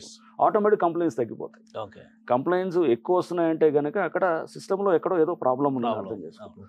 సో దాన్ని తగ్గించాలంటే కనుక ముందు అక్కడ ఉన్నటువంటి అధికారులు ఎవరన్నా తప్పుగా ఉంటే కనుక వాళ్ళ మీద కూడా యాక్షన్ తీసుకునేటటువంటి అది కూడా మొదలెడితే కనుక ఆటోమేటిక్గా తగ్గుతాయి. సో ఇవన్నీ సమగ్రంగా చూడాల్సిన అవసరం ఉంటుంది అన్నమాట. Right sir, thank you sir, me time ఇచ్చి ఇంతసేపు డీటెయిల్గా ఎక్స్ప్లెయిన్ చేసినందుకు హైడ్రా గురించి థ్యాంక్ యూ రఘు గారు. ఇది హైదరాబాద్ని ఒక వరల్డ్ క్లాస్ లివబుల్ సిటీగా మార్చేటువంటి లక్ష్యంతో హైడ్రా పనిచేస్తుంది. ఇందులో పర్సనల్ ఎజెండాలు, పొలిటికల్ మోటివ్లు అసలు లేనే లేవు. ప్రజలకి ప్రయోజనం చేకూర్చేటువంటి అంశాలపైన హైడ్రా ఎక్కువ ఫోకస్ పెడుతుందని రంగనాథ్ గారు చెప్తున్నారు. అలానే ఎవరైనా ఆయనని యాక్సెస్ చేయొచ్చు. మీ సమస్యలు ప్రజా ప్రయోజనార్థం ఉంటే కనుక ఖచ్చితంగా హైడ్రాని రీచ్ అవ్వచ్చు. కాన్ఫిడెన్షియల్ ఇష్యూస్ ఉంటే కూడా ఆ భరోసాని ఆయనే ఇస్తారు. కాబట్టి సీక్రెట్గా హ్యాండిల్ చేయాల్సినటువంటి విషయాలు ఉన్నా కానీ ధైర్యంగా హైడ్రా ముందర ఓపెన్ అవ్వచ్చు. ఇది హైడ్రా చేస్తున్నటువంటి ప్రయత్నం. ఇక్కడ జరుగుతున్నటువంటి సర్వీసెస్ని చూసి, ప్రజలకు కలుగుతున్నటువంటి ప్రయోజనాలు చూసి తెలంగాణ అంతటా విస్తరించాలనేటువంటి వాదన కూడా వస్తుంది. కాబట్టి హైడ్రా పైన అవేర్నెస్ కార్యక్రమాల్లో భాగంగా సుమన్ టీవీ ఈ లైవ్ డిబేట్ చేపట్టింది. Thanks for watching.